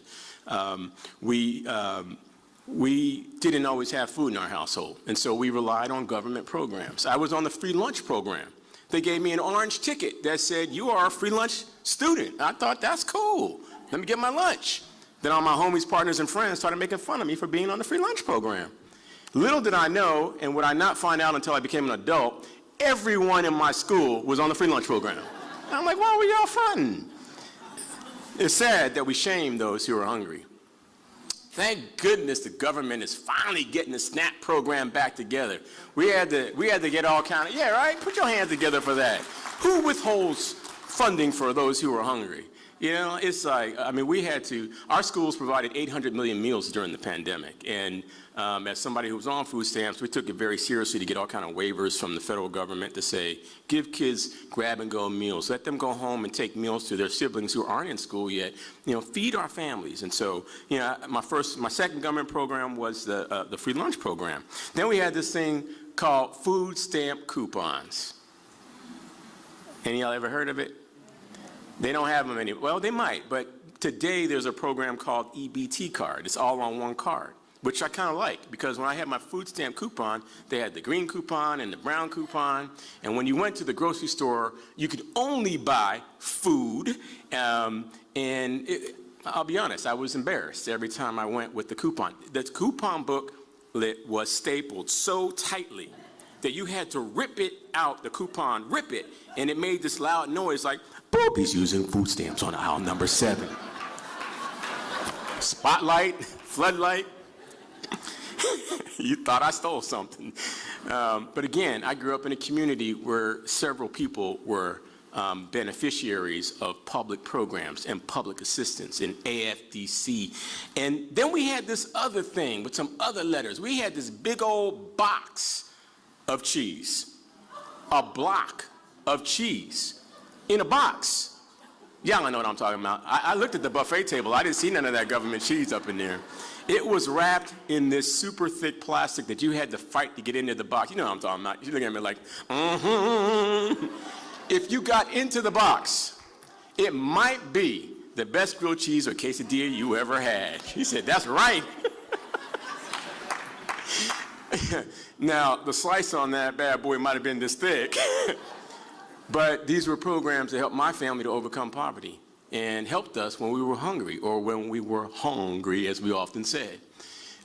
Those things propelled my family and me ultimately to get an education. I became a social worker. I work with foster youth. I work with young people in the juvenile justice system. I work with people who had disabilities, you know, sort of around government. But it was these early government programs that made a difference for me. And those little letters on the box of that cheese, the USDA. We ate so much of that, I thought USDA was a brand name. You couldn't tell me that this wasn't Velveeta.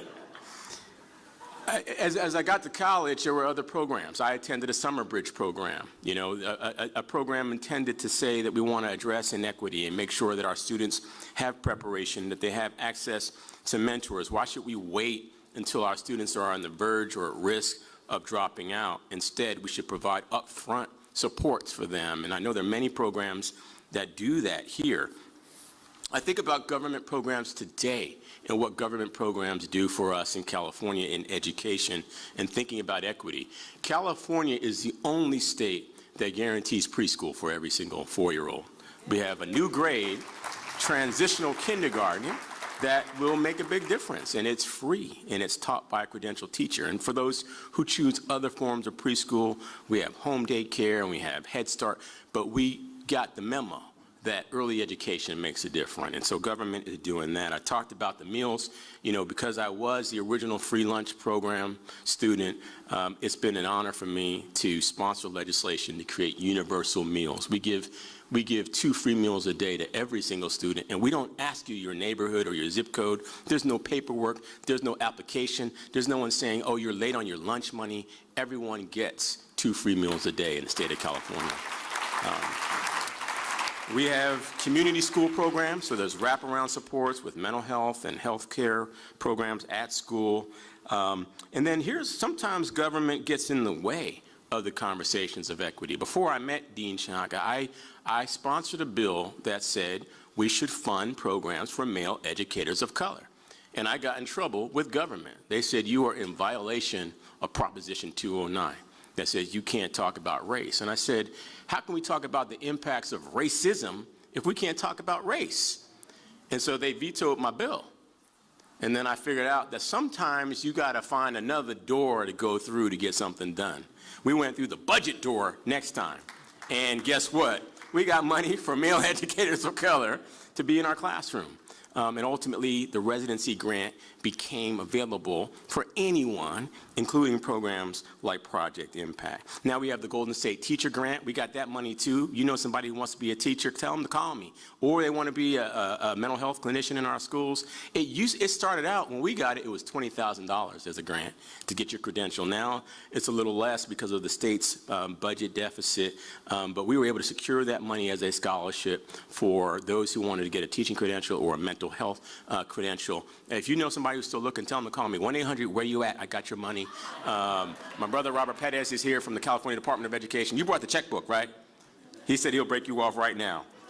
We have the Golden State Teacher Grant. We have grants for those who want to receive some of the most distinguished teacher preparation programs and scholarships. And if you participate in these programs, once you complete it, you get $5,000 a year more in your salary every year for 5 years. And so, again, thinking about equity, we've created these programs, and what did we find? We found that more educators of color applied to get this fellowship, to take this training. And if you look at the number of educators of color in the state, maybe that number is 5%. But the number of folks who participated in this fellowship program is almost 10%.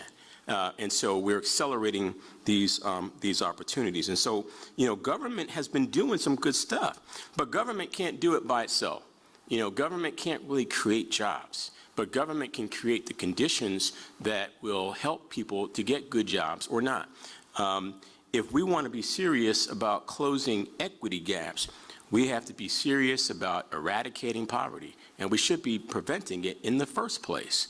We have more billionaires than we've ever seen before. Think about it. Someone who is a billionaire can spend $5,000 a day, every day, and will never, ever run out of money in their lifetime. I mean, that's some real money, you know. And so we got to get serious about how we address poverty, inequity, more early education, and we've got to make sure that once and for all of our students learn to read by 3rd grade. Come on, we've been saying that forever, that is an important benchmark. You can't tell me we can send a person to the moon and we can't figure out how people can learn to read by 3rd grade. You all know it. That is a gateway skill. When you learn to read, you read to learn anything, and that we have to do this. We know that it makes the difference between who graduates and who may likely end up in the criminal justice system. We simply make sure that those who learn to read, we can educate and not incarcerate kids and young people in the great state of California. And we know this to be true if you look at the statistics of those who are currently incarcerated. Upwards of 70% either cannot read or had dyslexia or some other barrier to their learning to read that either went unrecognized or was not dealt with. And so I'm thinking about places like the Inland Empire now, in terms of a region, in terms of being able to address equity, where government can play a role to help make things happen. I'm thinking about all of the things that we do here. We have, in the Inland Empire, we have access to great post-secondary education opportunities. We have community colleges, we have four-year colleges, hello, right where we are. We have apprenticeship training programs, and we have some employers, but I think that we can have more. We have diverse people, we have the largest population in the country. We have, we gotta do some things to improve air quality. It's the worst air quality anywhere in the country. But I think that that is a mandate for us to focus on health care, to make sure, your employer should provide you health care. I'm sorry, if you work for a Fortune 1000 company and they require you to use Medicaid and Medi-Cal for your health insurance, we're about to tax that, and say, we're gonna hold you responsible, and you need to be a good employer and not require your employers to be on public assistance. We have great programs like Growing Inland Achievement that are helping us to put it together. Dr. Baida is here and can put it together. He's here. We put together all those institutions of education, higher education, and employers. This should be the fastest growing region in our state. There are 85,000 jobs in fields like computer science that will go unfilled unless we make alignments for our students. Our students know this stuff naturally. I remember back in the day, my daughters are older now, they're 23 and 8 and 19. They're like, Dad, you can't tell me nothing. I'm like, well, you ain't paying no rent, so until you do, I can tell you a whole lot. But when they were younger and I would get a new device and I would, take it out the box and not know what to do with it, and I was trying to figure it out, they just, as young as 10 or younger, they'd snatch it out of my hand. They'd start moving it like a Rubik's Cube. I thought they were breaking it. And they're like, no, Dad, this is how it works. Young people understand this instinctively. And we have to help them harness the power of technology to be in those 85,000 jobs in computer science. If you think about the biotech sector, there are another 600,000 jobs that are supported by this sector. I'm using these two as examples because it's expensive to live in California. And these are jobs that pay well, that go unfilled, and that if we help our young people get those jobs, we can address issues around poverty and inequity and create opportunity for California young people and our California workforce. Did you know that in every single county in this state, school districts have surplus property that right now could be used to build more housing? If we built only 12 units on those parcels of surplus property, we would get to, ready? We would get to 2.3 million units of housing by the year 2030. We have a housing crisis. We have an affordability crisis. People can't afford to live here. They can't afford to have the American dream of owning a home. 2 million units means that we can house teachers, classified staff, we can grow on to nurses, people who work in public safety, people who work in universities, cities, and counties. And so we need to have growth to help bring down the cost of housing.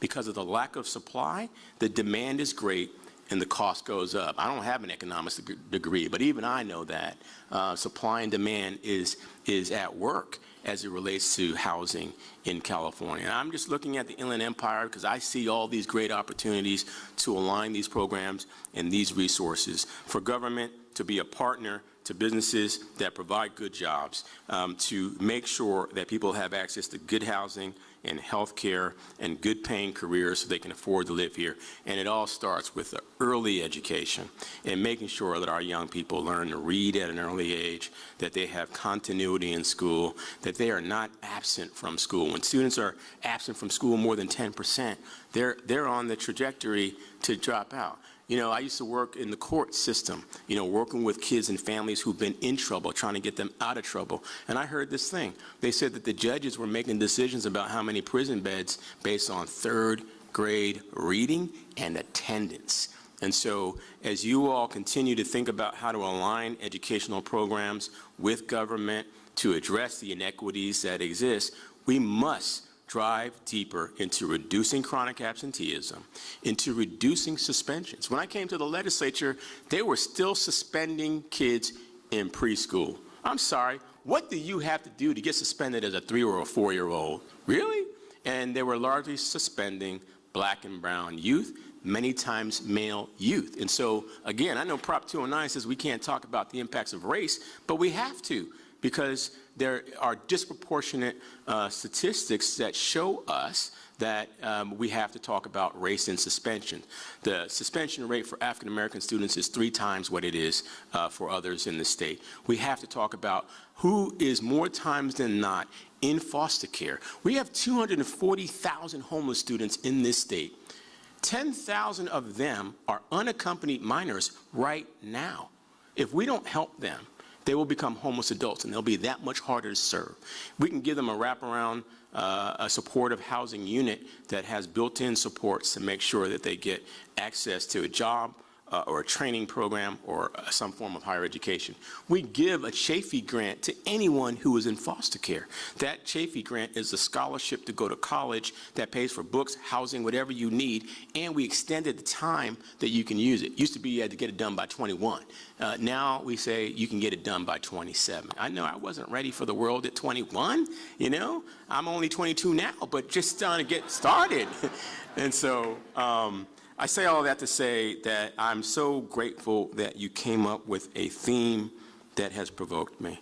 In my last few years in government, I intend to see us move on this plan to make sure our kids learn to read by 3rd grade.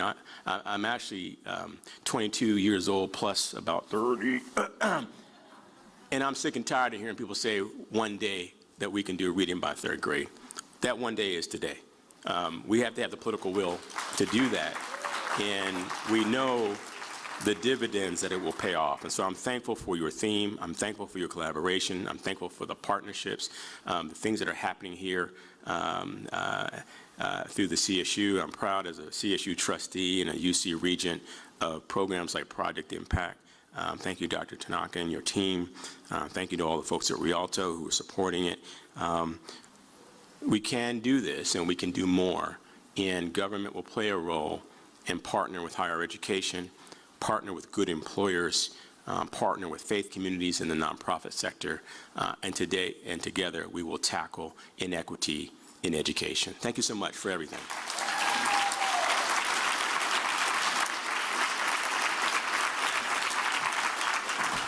Thank you. We have some folks that we want to recognize, and can we get a drum roll, please? Y'all are good. Y'all are good.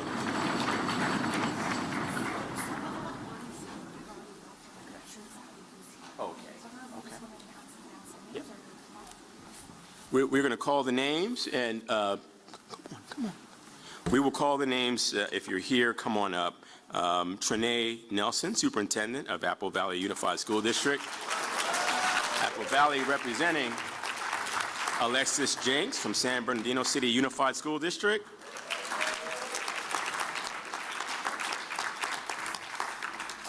Tommy Archuleta from San Bernardino City Unified School District, Instructional Leader. Superintendent.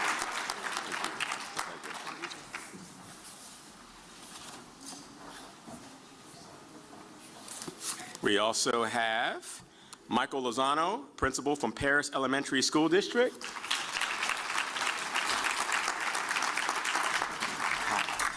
Alexis, thank you. Yes, thank you. Thank you. Ayúdame, ayúdame. Yes, I could take some help. Jennifer Negrete Magnet, a doctoral student here in the Watson College of Education. You go, doctor, the soon-to-be Dr. Jennifer. We have Cynthia Hawley, a counselor for support services, San Bernardino City Unified.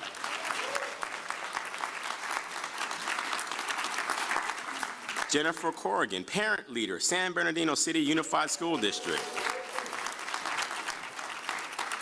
And Hazel Walker, classified employee leader, Fontana Unified School District.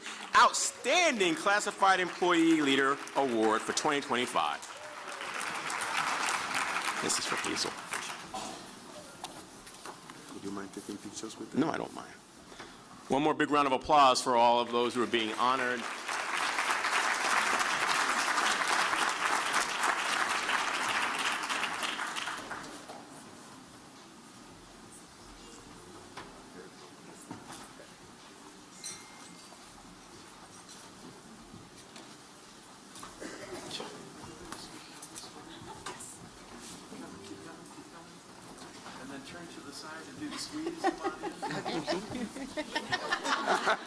Hey, I gotta get elected. They'll take that photo. No, you're gonna get me in trouble. Here we go on the count of three, looking right here. 1, 2, 3. Thank you. Thank you. Thank you. Another big round of applause.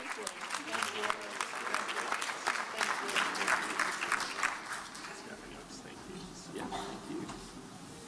Dr. Tony Thurman. Dr. Tony Thurman. Thank you for all that you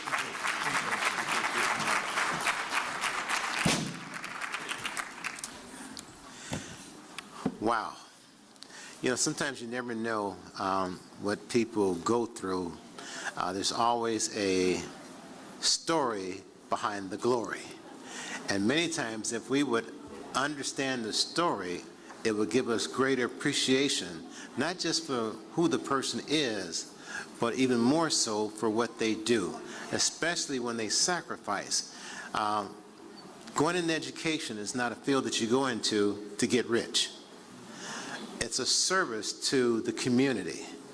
It's a commitment to help the community. You say, who are my neighbors? Well, those individuals that you haven't met yet that need the insight that you can impart to them so they can become the people that you want them to be, so they can make the contributions that need to take place. We need an applause on that one. We thank you for being here on today. We're getting ready to move into the furtherance of our session on today, and I want to have Dr. Gordon Emerson come up. He's going to be our next speaker. This individual is a former professional athlete. He has also been a alumni of Cal State San Bernardino. In addition to that, one of his strong talents and great assets is in the role of educational leader. He trains and grooms educational leaders. Ladies and gentlemen, Dr. Gordon Emerson.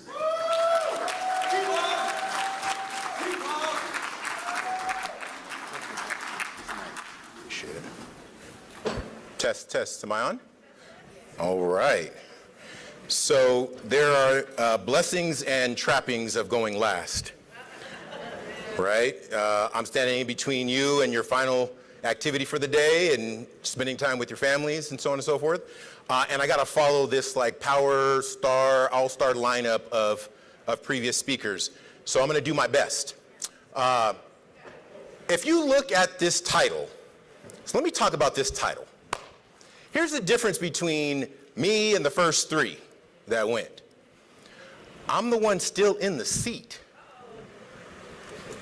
So when the dean sent me this topic, leading equity measures in a polarized society, the role of educational leaders, I'm like, do you know what superintendents are going through right now? And you want me to talk about it? So here's what my goal is. My goal is to not get fired today. Fair enough? Promise to not get fired today. But what we are going to talk about is my distinct honor and privilege to be in this room right now with former colleagues, former mentors, current colleagues and teammates, future partners and opportunities that will grow and develop, hopefully out of the inspiration that you have received by being in this room and in this space and listening today. Because I stand here before you as the proud son of two teenage parents. My mother had me at the ripe old age of 15 years, 5 months, and 5 days old. My mother does not have a high school diploma, but she will tell you that she has 8 college degrees. Because I have 3, my sister has 3, and my baby sister has 2. And the reason I share that is because that foundational piece of my education started right here on this campus. It didn't start though as a student. It actually started as an employee. You're like, Gordon, what are you talking about? So my family had a custodial contract cleaning the foundation building. I don't even know if it's called the foundation. I think it's called the Yasuda Center now. Cleaning the foundation building. And so Monday through Friday, I was here at 5 a.m. cleaning, mopping, emptying trash cans on this campus, long before I was ever a student. After that experience, I was privileged and honored to be able to play professional baseball. I played 5 years, 3 years with the San Diego Padres, 2 years with the New York Yankees. And through that experience, back to my mom again, unbeknownst to me, when the baseball career didn't work out, my mom said, hey, don't worry about it. Write down this phone number, call this number. So what is this number? She said, just write it down. I said, okay. Area code 212. Anybody knows 212 is New York City. Call that number, tell them where you're going to school, they'll start sending the checks for you to go to school. So again, my mother at the ripe old age of 15 years, 5 months, and 5 days old, then not having a high school diploma, then not having a college degree, was my very first agent. And she negotiated a contract that said, yeah, he can go and play, but you got to make sure he can go to school as well. And so that led to the opportunity for me to go to school here at California State University, San Bernardino. And it led to a bachelor's degree, a master's degree. My master's degree is not from here, it's from National University. Don't boo, it's okay. There was an operative reason why I did it, right? Because I could streamline it. I was coaching, I was teaching, I was having a great time at Arroyo Valley High School back in the early 2000s. Blue Education Foundation in the house, partners. But what that also led me the opportunity to do is to come back when I knew that I wanted to finish a terminal degree and finish that terminal degree here at California State University, San Bernardino. I was cohort 6. I believe they're at cohort 19 now. Yes, absolutely. Oh, I'm going to click some buttons too. Don't worry, we're getting there. And in cohort 6, I could tell you that I believe I was the second African American male, black man, to graduate with an EDD from this institution. Only behind Ricky Shabazz, who is the president of, I believe, San Diego City College now, right? So esteemed company. So what does that lead us to now? I've had the opportunity to work in 4 different districts in 4 different counties. Some might say, maybe like Robin, maybe I can't keep a job. I can keep a job. It's just I've really found the one I really, really like now. And that is now being in my 8th, going on 9th year as a superintendent of schools. And this evolutionary arc of what's happened over the last several years leads us to this topic today. So the byline of this talk is the human-centered leadership in a time of division. You guys told me this is the one, right? Oh wait, you gotta turn it on.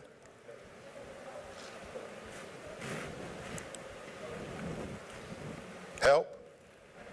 Oh, there it is. Can you guys move it back there too? All right, fair enough. So let's talk about this, because the noise is loud. It is louder than ever. Think about this. The political pressures, fatigue that's in the system, the erosion of public trust, the erosion of institutions that were the bedrock, that are still the bedrock of a democratic society. And at the core of that is the public education system. It is the schoolhouse. But let me pose this. As we go into these ideological divides and these respective corners, the real danger isn't that we are in disagreement about policy or about what instruction should be, what should be taught, what shouldn't be taught, what is the red line of what is a parent's responsibility versus what is an educator's responsibility. Disagreement isn't the problem. It's that we're not even connected anymore. Because the moment that somebody says something that somebody else doesn't agree with, conversation just stops. We're no longer willing to just stay in a conversation with maybe somebody that we may just disagree with. And that's where I fear that we will lose our humanity. Because a human-centered leader is all about the human perspective, how somebody is experiencing. Listen, I'm a qualitative researcher by design. If you have any questions about my philosophical approach to education, what I believe, constructs like critical race theory, just go read my dissertation. It was written in 2014. There's no mistake about how I see the world, how I view the world, how I intersect with the world as a black man living in this country is beyond question. Like, I know who I am and I know what I have to deal with. Because to this day, still right now, in this context, there are only 40 black superintendents, male or female, in the entire state of California, where there are over 1,100 school districts. 40. There's more potential, there's more opportunities, and there's more people in the pipeline, but still these challenges persist. So this concept of disagreement is not the real problem, but it is staying engaged and staying connected. Next slide, please, because it's still not clicking for me. There we go. But let's break this down, because part of the problem is we're talking about politics and then dovetailing that with the concept of polarization. And these two things are in conflict, because the root word of politics is the concept of polis, which is a shared life of a community. It's like the well-being of the city. But that's not the way we've operationalized the term politics anymore. We're not even talking about shared community. We're talking about, well, what tribe are you from? Or what perspective do you come from? And what color hat do you wear? But if we have this concept of a shared life as a community, then we would understand that polarization, by its very definition, going back to my days of being a high school biology teacher, polarity is literally the pulling apart of something. The pulling apart of a molecule is what's called polarity. The pulling apart of our society, the pulling apart of education and the system is rooted in the intersection of the challenges of politics. And we, as leaders, live in that space, in between holding tension, the tension of what your politically elected board needs, what your community needs. But unfortunately, I haven't said the most important constituency of this whole entire group yet, have I? What about what our students need? We still live in this world where education is as important as it has ever been, but teachers in public education are under attack. Trust in teachers has eroded. It's not my opinion. Pew Research says it. But Pew has found that over time, teachers themselves feel that they have less and less trust from the community and from parents. So what is the role of leaders in this? It's to stay in that moment of tension, but it's also to make sense of the world and the realities of what is happening at that particular time. Next slide. I think this thing went dead, you guys. Wait, hold on a second. Nope, still not working. All right, here we go. We can keep going. Oh, maybe there's a delay. Go back for me. Right there. So what I would challenge us to think about is to lead with humanity, not just policy. Policy is what we, everybody knows that, every district has board policies, right? Gamut, it's this policy book that has hundreds and hundreds of pages of policy. We can't rule with policy. We rely on policy for guidance. We rely on policy when things become unclear. But if we lead with policy and not with humanity, we stop seeing people before we see the problems. We need to see people first.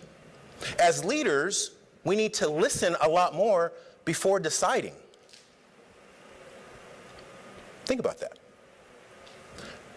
I have a problem with it myself. Somebody comes to me with a problem, what do I start doing? As executive leaders, as soon as you start hearing the problem, what do you start doing? You start solving the problem. You might not be doing it out loud, but in your brain, you're actually doing it. You're going, okay, well, we'll just do this, we'll do this, we'll do this, we'll do this. And when you start saying, well, we'll just do this, and we'll do this, and we'll do this, guess what you're not doing anymore? You're not listening to the person. We need to design with those affected in mind. Don't design for them, design with them. Design with our teachers. Design with our students. Design with our community. This holistic approach is the whole entire point. Sometimes people think when we say the word empathy, that somehow that is like soft and squishy. Okay, sure, it is. But I would actually say that empathy is more of a strategic tool. When you can sit along somebody and understand where they've come from, where they've been, and where they're going, you can connect in a way that is more authentic than anything else. Empathy is a strategic tool to build trust. And if there's anything that we should be doing more of, is exploring opportunities to build more trust across our systems as leaders. That is the number one thing that we should be doing now. It's not about the tactical approach. Here's where hopefully I don't get booed out of the room. I don't have a problem at all with what Robin said. I don't have a problem with at all of what she said. She talked very tactically. These are the tactical things that we can do to move schools. Yes, good. What about the politics? What about the polarization? What about the community input? What about the community sentiment? So here's what I think the value and the benefit is of being in this room today. You got the tactical sense from Robin, from Dr. Vidya. Did I say that right? I hacked it a little bit. My apologies. We're supposed to meet soon anyway. I'll get it right then. He gave us a regional strategic framework of how we approach this as a system. That's good. Tactical, systems. And then right before me, you got the political. So you've gotten all these different lenses to draw from. And now all I want to do is just take you back to the strategic vision of how you piece all these things back together. Because we're not just divided. We're not. There's a crisis that is just sitting underlying all of this. And that is that our roles as leaders has fundamentally changed, and we may not even realize it. Because as I asked you earlier, if you start to hear somebody laying out something to you, you go into immediate problem-solving mode. Fair? Here's the problem. Our job isn't to solve problems anymore. We are no longer problem solvers. What we are dilemma managers. Think about it. Dilemma managers. I'll give you an example. Student comes in. Let me think long and hard how I want to say this. Student and family present. The student is trans. Is that a problem to solve? No. I shudder to even say it's a dilemma to manage. Not that I believe it's a dilemma, but guess what everybody else is going to think? Oh, what are we going to do about this? We have to manage dilemmas because what dilemmas are that are different. Problems have a discrete solution. This happens, this scenario, this data, this evidence, do this. Problem solved. Dilemmas don't have simple solutions. Dilemmas have people ticked off regardless of what decision you make. Am I telling the truth or am I telling the truth? So, but here's the problem. Many of our challenges that are dilemmas, they are rooted in our values and what we believe. They're not about technical defects in the system. It's like, do I believe every kid can thrive and has an opportunity and should be able to thrive? If I believe that, it doesn't matter who they are, how they present. It doesn't matter. But it will be, as a leader, a dilemma for us to manage. Manage on a, like my good friend Mauricio and I manage on a Tuesday night, once a month, twice a month for him, once a month for me. Manage on a Tuesday night. For my good friend Mickey who's in the room, manage on a Wednesday night. At board meetings, these things come up. They come up from parents, community members, staff members. They don't get a pass. I mean, these things come up from a number of different places. But here's what I would also say, that if we really want to start talking about how we bridge these divisions and we get back to being connected, how do we start talking about belonging and connection? The very first thing I wanted to write about when I was a doctoral student here was the sense of belonging for a student in school. And then I met Dr. Schnorr, Dr. Rodriguez, Dr. Moore Stewart, may she rest in peace. They became my committee, and they took me in a completely different direction. But I never lost that desire for what is the sense of belonging for a student, but even more so, and my team who has joined me in the room today will attest, not only for the team, not only for students, but also belonging and connection for the staff. If we want to create the most robust and thriving environment for the entire system, it's about belonging and connection across your system. Nobody left behind. Every person matters. Every person has value. As leaders, regardless of polarization, regardless of politics, if you're rooted in your core that that's what you care about and that's what you're going to value, you can build a great system. And you will have the strategic acumen to be able to execute on it. Next slide. Because as we hold this tension, we must lead with integrity. Because again, as I said earlier, human-centered does not mean that it's soft and squishy, it just means it's steady. The steady-handed leadership. So I think about if you've ever seen, there's a movie many years ago, it was called We Were Soldiers. It was with Mel Gibson. It was kind of war epic. He's in Vietnam, and his lines of all of his troops around him, the lines are starting to collapse. And with all this chaos and everything going around and literally bullets buzzing by his head, he utters 2 words in the middle of that chaos, and he uttered the words, broken arrow. And what broken arrow meant was time to call in a danger close airstrike. That was the only thing that could be done.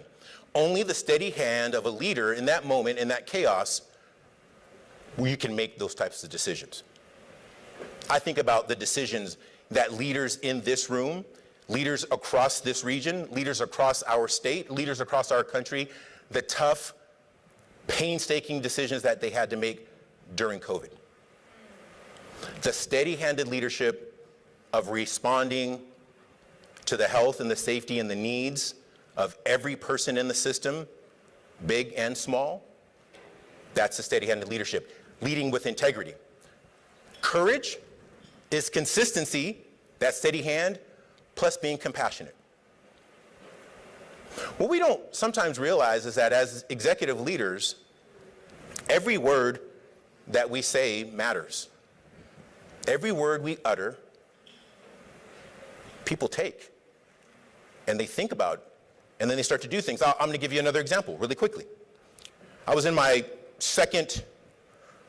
third month as a brand new superintendent in Duarte Unified School District, and we were all in this leadership team meeting, and the team was talking, and all of a sudden I kind of sat back in my chair and I said, well, you know, guys, very cavalierish, like not even really paying, like I'm paying attention, but kind of just, I was in problem solving mode, right? And so all of a sudden I said, well, what if we just did blah, blah, blah, blah, blah?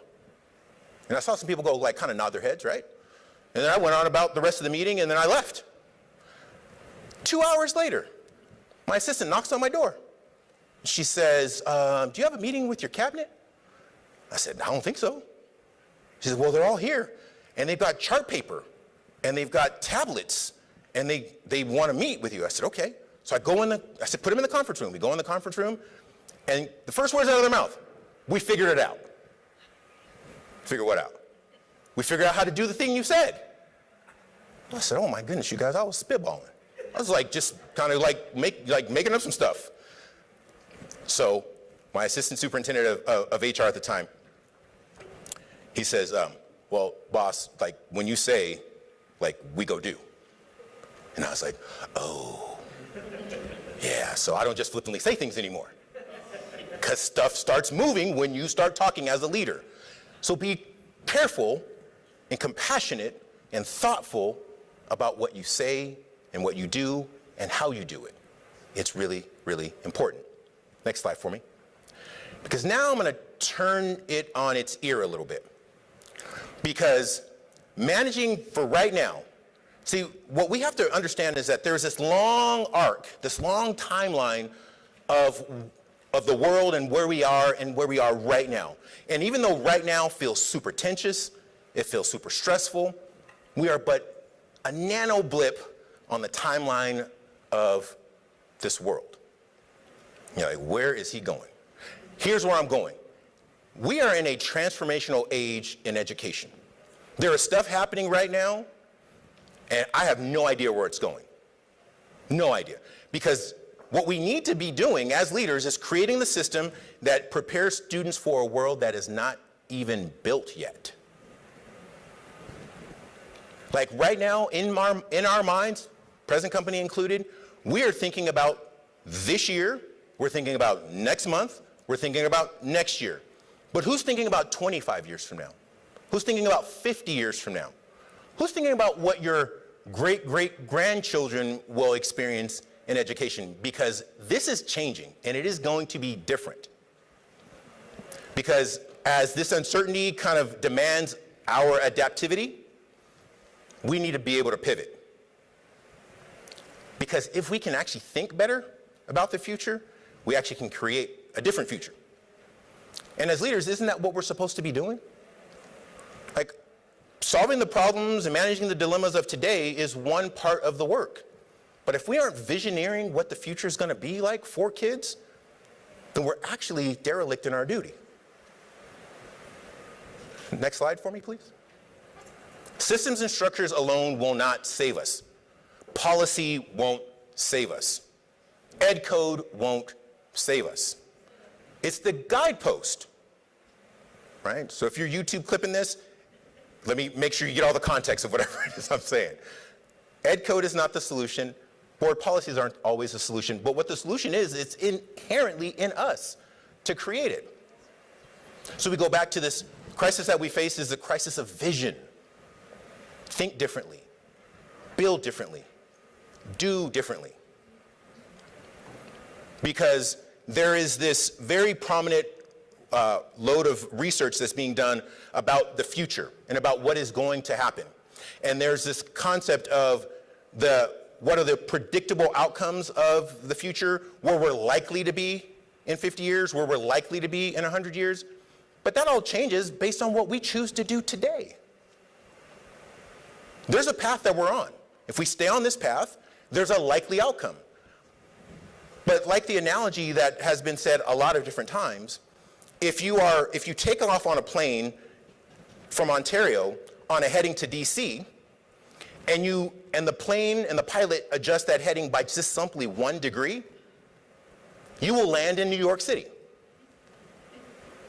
So my point is, even small incremental changes today can change dramatically the future outcome for our students in the future. And that's what I want for us. Next slide, please. Because here is, next one. Because let me introduce you to somebody. This is Donovan Lee Amerson IV. He is a student that doesn't exist yet. He is my 4 times great-grandson. This is a graphic representation of my attempt at some form of art. This is like some paper, some fake beads, but what I do want to point out is that this representation is what I believe will be who he is 100 years from now. He is somebody who honors the past and his ancestors, but he's also somebody who honors and values the future and where he's headed. He's in the stars. And you might say, well, this is really crazy, Gordon. You went really off the rails with this. Will we be settled in other places in 100 years? For those of you who say no, I would also say that less than 100 years ago, people ate salted meat because there's no refrigeration. 100 years ago, somebody asked Henry Ford, why didn't you ask more people about the automobile before you built the automobile? He said, because if I would have asked people what they wanted, they would have told me they wanted faster horses. Instead, I gave them something that had the power of 50 horses. Where we are now versus where we will be in 100 years, we don't even know. But my challenge to you as leaders is, what is the mindset, what is the belief system, and what are the conditions in the environment that we are going to choose to create for our future people, our future communities, our future children, our future descendants. Like, I want Donovan Lee IV to be like, yeah, my 4 times great-granddad, he was a G. Like, he did all kinds of cool stuff. Like, the reason why I can, like, shoot from one moon to the next is because of some stuff he said back in, right? I just think we have to think bigger. I just think we have to be bigger. Think outside of the box. Next slide. So if we move and finalize this from theory to practice, we need to design with empathy. The systems, the structures that we create, the polarization that exists, maybe this is just for a season, maybe it's just a time that we're in, maybe it's a this too shall pass, maybe it is our new reality. But what we have effect over, what we have the opportunity to do, is to create systems that are designed with empathy. Modeling always calm courage, the steady hand of leadership, whether it's a global pandemic, whether it is a room full of 500 people who want to speak about a certain topic, whether it is the gut-wrenching decision of what you're going to do around budgets or around cutting budgets, so on and so forth. All these things, calm courage. And at the core, build belonging. Build a place where people love to be. Build a place where people love to come, they love to spend their time. People spend more time with us on a daily basis, more times than they do with their family. 5 days a week, spend all their time with us. Learn in public. As leaders, let's always demonstrate what we're learning. Show people that we are always voraciously learning more, expanding more, being transparent about what I do know and what I don't know. That vulnerability goes a long way. And always, always lead with your values and not just data. So rounding out, next slide. Next slide. So again, reconnection is the new reform. The future of education depends on restoring humanity. Human-centered. Every single person in here has a heartbeat. Every single one of you has ups and downs and trials and tribulations. Some of you walked in this room this morning after having gotten out of your vehicle and you're dealing with something. Right? We're moms, we're dads, we're husbands, we're fathers, we're aunts, we're uncles, we're spouses, we're parents. Like you're dealing with something. But as leaders, we have to kind of sometimes still sit that aside and be human beings. You get to create that opportunity for other people when they are dealing with it. Restoring your humanity. Human-centered leaders, we hold this paradox in our hands. Let me talk about paradoxes really, really quickly. Have you heard this term? Hey, just do more with less. Right? How about this one? Personalize every child experience, but make sure you standardize every outcome on the CASP. Right? Schools should stay neutral, stay out of the culture war stuff, but schools must address the social reality. Here's another one. We want world-class schools. Anybody heard that one? But then you get told, don't change anything. Right? And then the final one, teachers are heroes. Would you agree? I do. At the same time that teachers are being put under attack. These are the paradoxes that we deal with as leaders. These are the dilemmas that we have to manage. Because there is no simple solution. Do you want to build world-class schools? Absolutely. How do I do that with shrinking budgets and declining enrollment? Do more with less. The paradox that we always have to face. Next slide, please. Because this bright future is there for us. As leaders, we have the ability, we have the knowledge, we have the expertise, we have the resilience. Because leading for equity is about leading for humanity. Seeing every single person for who they are and what they bring to the table is the only thing we should be focused on. Because we spent the last 50 years trying to figure it out about standardized tests. Standardized tests, that's good. What if we just led from a much more human perspective? What if we just cared a little bit more about each other? What if when the next person that walked into your office or walked into a space with you that clearly had a different opinion, you just sat down and said, tell me more? Do you think maybe you might create a space where maybe they might stay in the conversation a little bit longer and maybe you might be able to, they want to convince you, maybe you might convince them. You still do have the leadership leverage of being in the leadership role. Stay in it longer. Lead with humanity, focus on people. Next slide, please. Thank you.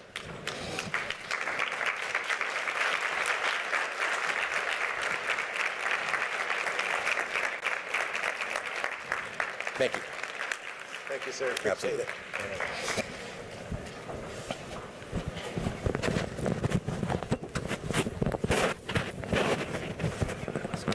Thank you. Absolutely. I appreciate it. Thank you very much. Thank you, Dr. Yeah, come on. Yes. I was thinking as Dr. Emerson was speaking, and he was talking about reconnecting. many times people don't realize that the reconnecting takes place after connecting. I taught at a middle school, and I moved from the teacher role to that of an administrator. I became the assistant principal. And so the year before I became assistant principal, you take a box, the 10 reams of paper come in, it was full of referrals. And I told the principal that I had a plan to stop that we would only have basically this many referrals, 1 ream of paper. He looked at me and said, "Richardson, you are crazy." So I'm in the teachers' meeting, first meeting, getting back to the year, and I tell them what I'm going to do. They laughed, they laughed, they laughed, they laughed. I said, now that you're through laughing, this is what's happening. When a student acts out in your classroom and you send them to the office, if you haven't done these 5 steps that I've given you to do, I'm sending him or her right back. The first step was they had to develop a relationship with the teacher. In other words, the teacher had to connect with them. Find something special about them, their favorite candy, their favorite cartoon, whatever it might be, but find something special about them that you know that you are concerned about them. And the 5th step was the teacher had to call the parent. Well, the teacher said, "We don't have time to call." I said, "Yes, you will."